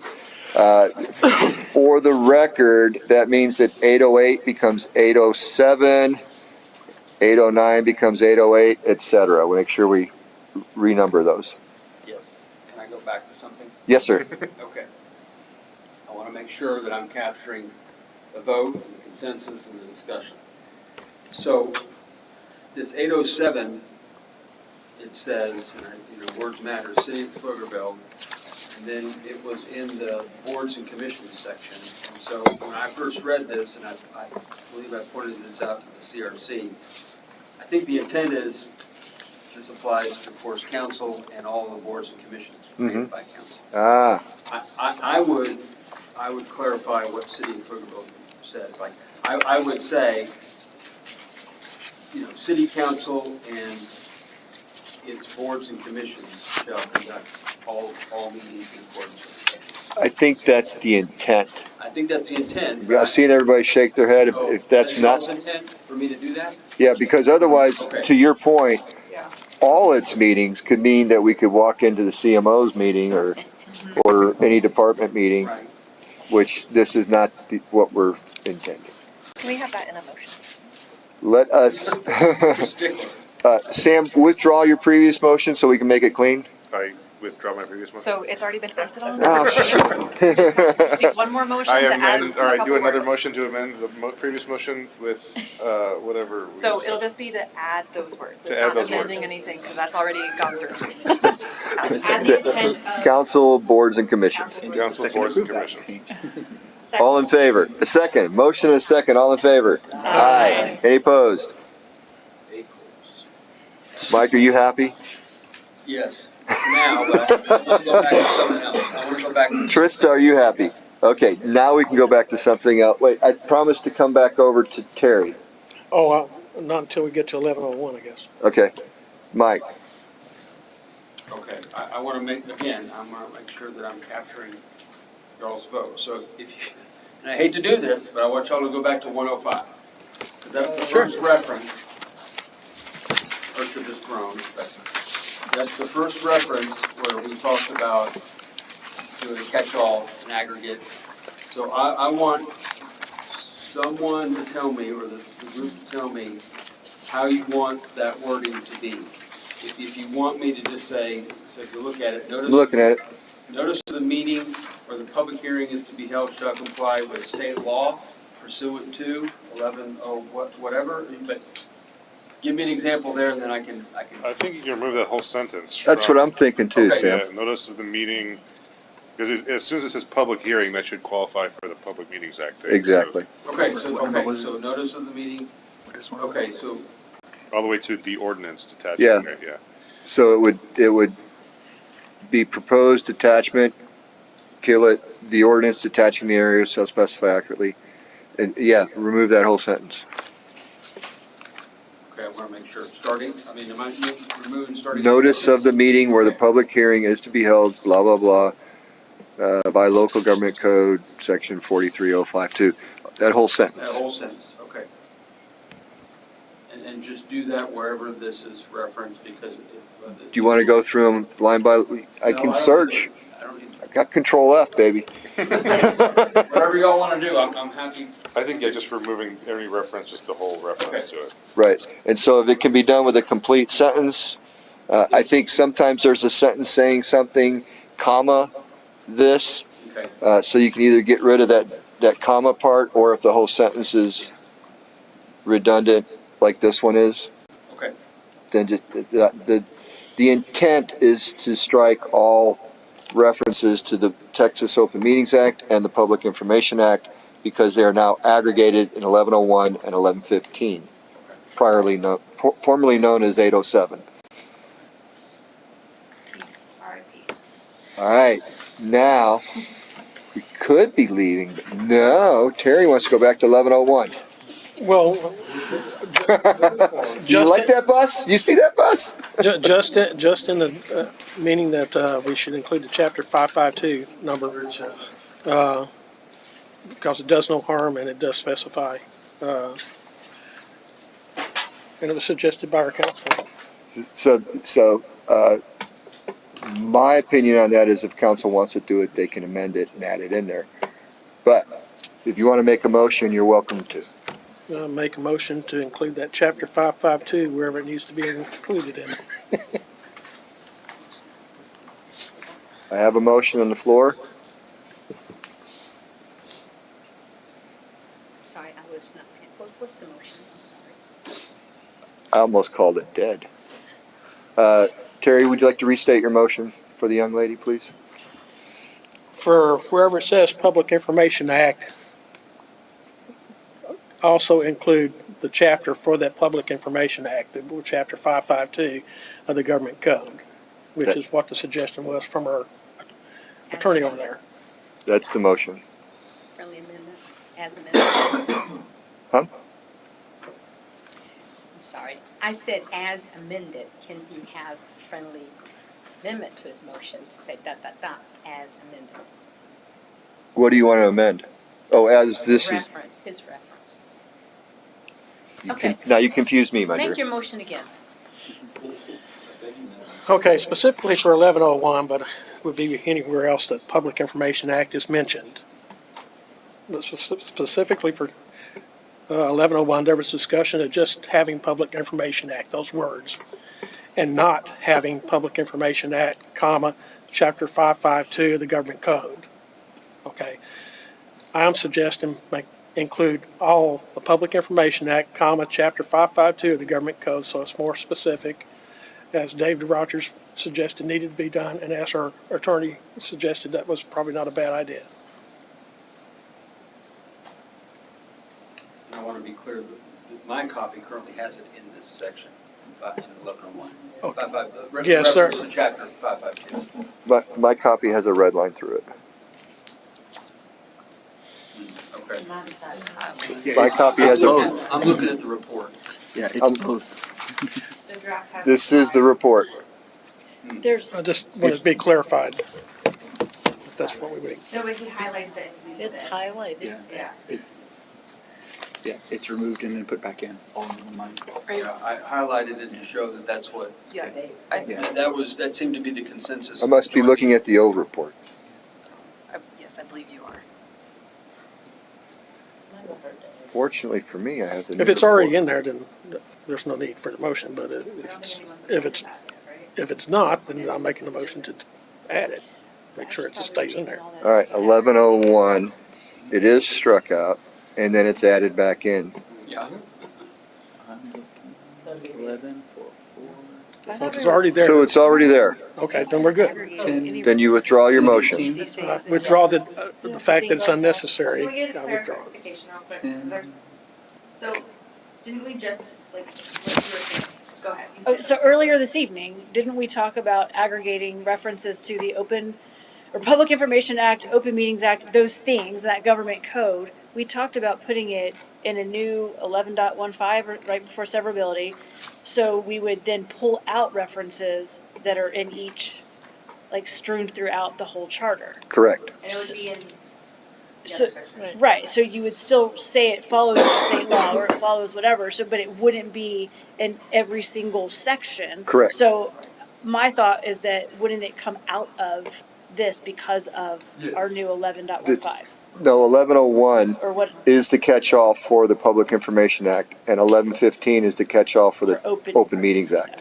I got it now. So this one's So staying. 11 So this one needs to stay. This one's staying in. Okay, So, okay. so in 1101, we would be including the chapter number also? That's the question. As it's written, yes. Okay, On the updated revised version. okay, I'm good with this. We're good. I hate it when I'm working off an old document, man. Why can't, So it's 401, 419. Okay, this is gonna. all right, and as of, so 1105, was that from 20? That's- Okay, so in 1105, I'll look for a motion to amend that by removing 1105C, which is now redundant, which references Texas Open Meetings Act, Chapter 551, and removing item 1105D because it's dumb. The city council can adopt any policies they want to. We don't need to give them permission to. That's already been granted to them. You were asking What for was that that in there? motion? I'm looking for a motion. So moved. So Why was that moved. put in there to begin with? Do you know? Huh? Do you know why that D was put It in? was in the original author included it. Second. I got a motion and a second. I'm sorry, Nancy seconded. Beat you, Craig. All in favor, say aye. Aye. Any opposed? Motion carries unanimously. Sherry, was that a no? Oh, no. Okay. All right. Let me look at my list. I hate to tell you all this, but I am at the end of my notes. Does anybody have anything that they would like to add to the charter, remove from the charter, reopen and discuss about the charter? This is our, as Sherry put it, our last bite at the apple. Wait, you said something like that. Sorry, I paraphrased. Not the proposals, just the chart. So, Just the charter. one other note here. So going back to this proposal on anti-corruption stuff. Okay, you're looking at proposals. Right now, we're talking about amendments. Amendments? Oh, never mind. I got nothing. Because then I can close the book on that one. I think the only thing I wanted to add is on 20, the public participation council meeting. Nothing new, but just for information purposes. There was a conversation, especially as it related to the council member asking me, I'm insisting that the current solution includes two-way video. And I sent them information that shows that that is the case. And if anybody ever wants to see it, you literally just go to this video right here. There's a button at the bottom that says video meetings. And then you click on that, it goes to the actual website. It's a governmental video conferencing software. Okay. So Not related to the charter, though. Great conversation, but I don't want to put that on there. talk about things that aren't related. Anything else on the amendments? I'll say this, 'cause I think I sent this to you. I'm going to make, I'll just tell y'all, I would ask the council, I'll ask the council, go back to 3.15. You talked about this before, I told you my concern. Get me out of the middle of it. And so just FYI for y'all's information, I'm going to make a play for that. And then the only other thing I'll say is I still think it is, while you all have done this great work, and I've enjoyed being here, and this is one of the really highlights of my work, I'm going to ask them to also consider the whole charter review process, because what I think is wrong, in my opinion, just from a good governance aspect, is appointing a commission that can drop a report on council's desk, and they have to take the whole thing and put it on the ballot. I think you all ought to be in great work, but this ought to be an advisory board that you all listen to your neighbors, and you think for maybe 4 or 5 years about what you would want in the charter. You tell council, and you make your arguments, and then council can say, we don't want this year to put any sort of pay on the ballot. And I think, I'm just going to remind council that's my opinion. So I don't want to catch y'all off guard about that issue either. And then the third thing is there will probably be discussion about how many readings it takes for an ordinance. That provision in 3.15 is kind of, here's the legal term, goofy in my opinion, because it's just kind of confusing. We have a number of ordinances that have passed in the last few meetings where they have made a motion to make it effective on first reading, and it has become effective after first reading. Nonetheless, it comes back for a second reading. And just from a legal perspective, because my end game is always, how am I going to argue that in court, what that second reading means?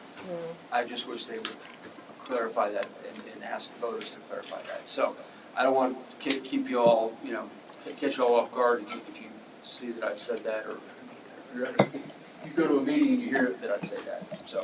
Well, and I do apologize. You did send this out 3:15, and I had the tab open, and I skipped it. But we can certainly discuss it. That's up to y'all. I'm not. I don't know was it just an email or was there a sheet on it? I saw the email. Yeah. I don't think we have a printout of it. So basically, 315A starts off with, the council shall legislate only by ordinance that contains an exacting clause, blah, blah, blah. And then there's the addendum which says, and any council member may offer an ordinance in writing by placing it on the agenda of a regular council meeting. So that's kind of tricky, because you can't place it on the agenda unless you have the support of a second council member, which is implied but not spelled out here. So it could read, and any council member may, with the support of another. Yeah, you could do that. Right, just to make it more clear. Yes. I don't know if that's redundant or just spelling it out. I'm all for making stuff more clear. Right. So. So I'm curious why you or wherever this came from thinks it's necessary to articulate that a council member may offer an ordinance when a council member can offer an agenda item to discuss the need for an ordinance and then have that drafted by you or staff. I don't understand the difference. this section has to do with ordinances. And so Yes, sir. You're right. I mean, in some respects. But then, do you really even need this whole thing if a council member can place any item on the agenda with the support of someone else? But I think if you have this here, I would, my argument is, at some point my argument was, it still is, you just spell that out, that they could play, they themselves can place an ordinance on the agenda. And I think it all goes back to, they don't need to run it by me or any city attorney and get our input or anything like that. Knock yourself out. It says in B that you have to get your approval first. What's that? It's section B says you have to go through you first. Right, and I want. If you look at Voted to if you look remove at it his from- document, it's all, like he has it all. Yeah, that's to in his remove. document. We had already voted on that. Three. No, we changed. Number Take you out. I don't have it in my notes. I don't. No, the only thing we did to 315 was 315D, where we took the old, where it said 3 affirmative votes, which was antiquated. That was the only thing we did to that. Yeah, but we discussed taking that, city attorney shall review all proposed ordinance. We discussed that, and I thought we decided to take that out. We did. I made a motion on that. I mean, I was capturing everything. Yeah. That's how. I don't have it in my notes, I I'm think sorry. somebody just Because I forgot to put the remember strike. you, Mike brought this up to us. I remember you bringing this up when we were reviewing it. Yeah. Yeah, just so you know, I mean, after every meeting, I go prepare a draft. Yeah. And then I run it by Trista. I'm not trying to get Trista involved in this, but we work really closely together. She puts her report together. I kind of go back and forth. I don't remember there being a vote to keep me out of the middle. I remember the discussion, Yeah. and I remember, probably some tears that I didn't Well- get it all the way to the Well, goal line. can we just make a motion to? Well, Well, Can we make a motion? let's look at it first. Are you seeing the document? I think now let me ask you this though. I think you were saying that you're kind of removing yourself as a participant in this conversation. Is that kind of? no, what I'm saying is, We trust your expertise. well, no. You can trust my expertise. What I'm saying is, like, when I have a single council member or 2 council members tell me, ask me to do something, 9 times out of 10, I'll say, you need to put that on the agenda and get a majority vote. And I'm not trying to be rude or argumentative with them. I'm just like, I don't work for a single council member. I work for the majority of council. And it doesn't come up a lot, but sometimes, I have to look at the vote and go, yeah, they voted 4-3 for me to go create an ordinance, and I'll go do it. So you're saying the opposite. We need to vote that you do that. Well, right here, the way it is currently worded is, a single council member can come into my office, drop an ordinance on my desk, have me review it pursuant to the charter, and I don't think that's. Where does it say that? 3.15B. Yeah. In B? So you say you want us to change Okay, it to so- majority. So we'll look at B in a minute. Let me get through A first. So I think the changes to A are superfluous and are necessary. Because in my opinion, and I may know a few people on council, as y'all do, in my opinion, I don't want a council member writing an ordinance. I don't want them writing a legal ordinance. I want them to come with an idea that we need to make change here. And I want them to discuss that change and evolve that change with council. And then council decides it's good or bad. And if it's good, then your job is to draft the ordinance, not a council member's. That's fair. And You have the expertise. So you want us to? So you basically want us to change this to make sure it says majority of the majority. Well, your Well, thought. that's B. Let's get through A. That's B. We're coming to B. Effectively, that's what he's wanting, though. Right. So I'm just making sure we're clear on I see A. what you're saying, and I think what I did was I added that language into A on the assumption that we were taking it out of. I want to make it clear that instead of them telling me to go write an ordinance, a single council member, they could offer the ordinance. If you're, I'm happy, if you want to take out that extra word today. I think it, I think it should already be clear that council, and we'll look in B here in a second, but it should already be clear that a single council member can't direct you, nor the city manager, nor the municipal judge, right? Those are the direct reports according to our charter. A single council member can't give you direction. Right. That's just not the way it works. If That's it's, step one. That's kind of step one. And that's what I started with, and that's why, but then I went into A and added that. okay, so we're gonna get rid of A. Let's look at B. B used to say, any member of the council may offer an ordinance in writing after it has been approved and formed by the city attorney and placed on the agenda of a regular council meeting. I like striking all of that out, Correct. right? Because that can provide an undue burden on the city attorney, even if the city attorney's office has a larger staff. And then, like I said earlier, the problem with that is that once that ordinance is written, well, then you're going to discuss it with your peers.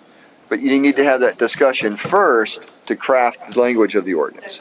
So I'm good with removing that. At least 1 week before first reading, copies of striking the and replacing it with any proposed ordinance in the form required for adoption shall be furnished to members of the council, and the caption of the proposed ordinance shall be posted at the city hall and on the city's website. At least 1 week. So in reading this, I'm thinking these would be ordinances origined by staff. Yeah, this is just broadly for any ordinance. Right.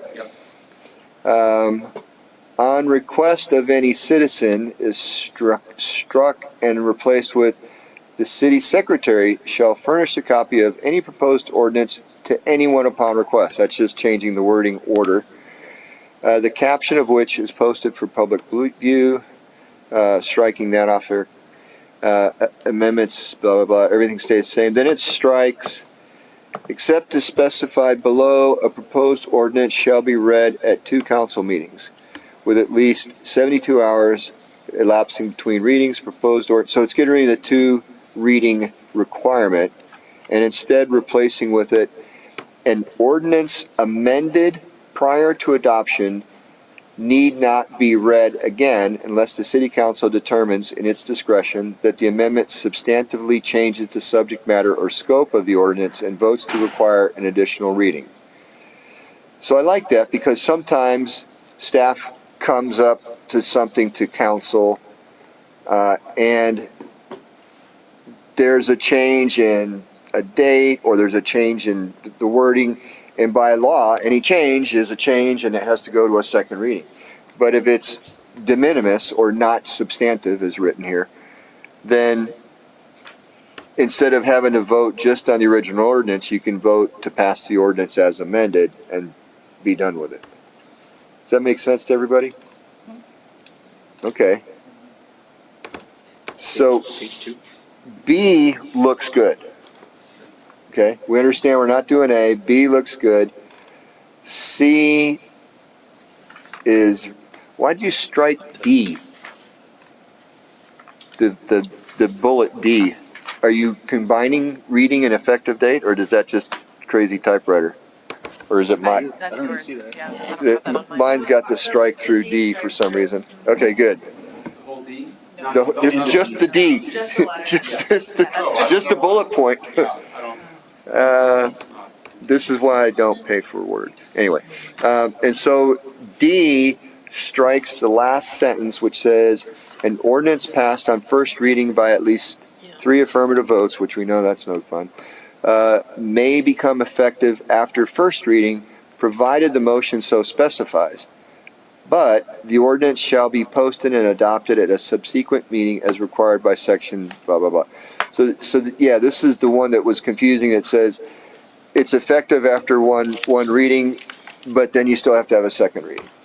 And so we're just striking that off. Does anybody have an issue with that? It's actually just a little bit bigger than what we'd already amended, was just taking off the 3.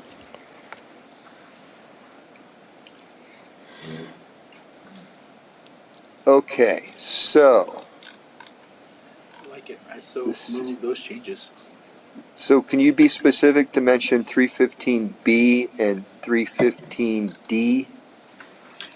I move that on section B, procedures, we strike the sentence any member through. You don't have to be that specific. Okay, just, Just making sure we call it out that it's 315B and 315D. I move that we change 315B to remove and add the marked language as here on section B and on section D. Second. I got a second from Jamie. All in favor say aye.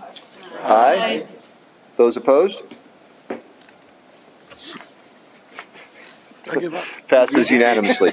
And again, my apologies, Mike, for overlooking that one. I did read it. I did have the tab open, but in my gusto not to be here until 10 o'clock. This will get me through the year. Yeah. Now I gotta do. Wait, are you going to benefit substantially financially from? This is what I wake up occasionally about on how would I handle this. So All right. Good, thank you. So that change. So you'll aggregate that change in with the previous change. I'll put it into the report and And when you share that with Trista, please share it with me so I can double check it too, and then we can disseminate it to the body. Make sure that I's are dotted and T's are crossed. And I promise I'll read my email this time. And I don't see anything else on that page. That ends it. I'm closing that tab. Josh has something to say. Just call on me when you need it. Philip's got something to say. Josh. Jolly? Nope. Come on! Motion to pay all staff members that come to CRC meetings $1,000 stipend. That's more than you offered council. I'm totally kidding. And, all right. We appreciate y'all. Going through my notes. I don't see anything else. Last chance. I move we adjourn. Not yet. No. Not yet. Not yet. Another page. This is last chance on the amendments. No, I gotta get through my agenda, sir. We gotta get to 10 o'clock. All right. I thought we was at the adjourn. I'm gonna miss this. What's the score now? Okay, I'm closing item 3B. And the crowd goes wild. Item 3C, discuss and consider action to approve the 2025-2026 City of Pflugerville Charter Review Commission report. So, the report is sus. We just edited it all over, so we can approve it as amended. With the amendments taken this evening. But this is our chance to look at our recommendations that come in on the end of it, which actually now says proposed recommendations. It confused me when it said proposed amendments. So the 6 recommendations.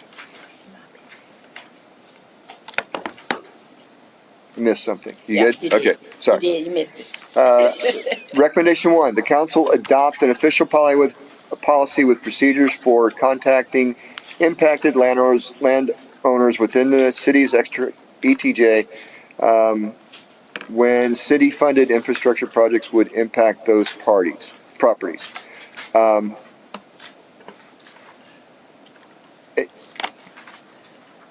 There already is a policy that says anyone within 500 feet, I think. And it's not 500 feet within the city limits, it's within 500 feet. Inside of a populated area, that covers a lot of houses, but in a rural area, it might not hit your neighbor's house. So, do we want to keep this? Do we want to leave it as is? Do we want to expand on it? Thoughts? Well, when we talked about this, they talked about the key to the city and people in ETJ looking at the city's website. Right. That there's already mechanisms. There's any. I mean, I get the key to the city. Matter of fact, I think I get 2 copies because I signed up and forgot I signed up and did it again. But I don't read it twice.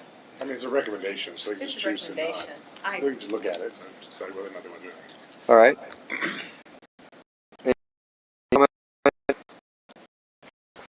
You got time, guys. It's only 8:30. He's trying to keep us here. I'm just trying to remember what they said during the city meeting, that they even did this. Did we not already present all this to them? So they're already aware we recommended it, right? Yeah. So are we balloting like Stanford? All right. I'm just gonna read them for the record. Great. And if anybody has something they're really upset about it, just stop me. How's that sound? All right. Good. Recommendation 2, the council adopt economic development proposals. See attached. What was the attached? Y'all passed that out, I think, at that meeting. Yeah, So I'll get that attached to this. Okay. Yes, sir. it's the proposal that was presented.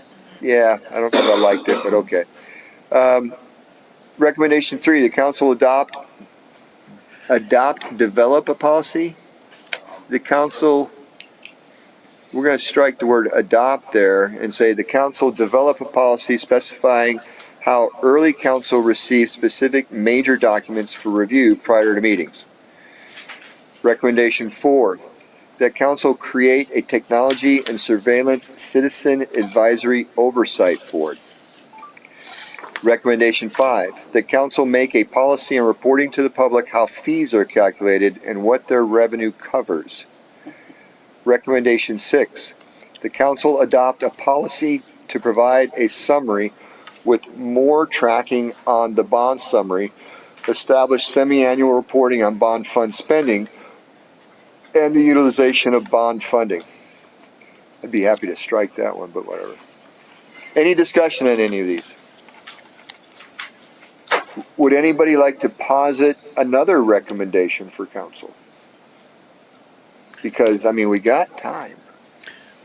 But after tonight, after this momentous adjournment that's imminent, we will not have another say on this for 5 years. Think about that. Some of us may be dead. Some of us may be dead. Hey, Sam. I do, but. All right, hearing no discussion on 3C brings us to the end of our agenda. I And do need a motion to approve the report, please. oh, 3C's not done. I make a motion that we approve the report as amended. Well done, ma'am.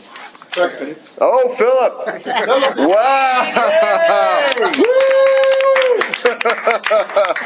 The all-important one. I have a motion and a second. All in favor, please say aye. Aye. Any opposed? Now we are at the end of 3C. Yes, do not leave without coming to me first. Don't leave. Having no further items on our agenda, we are adjourned at 8:36. Way Texas too Lady early. Horn dropped 2-1.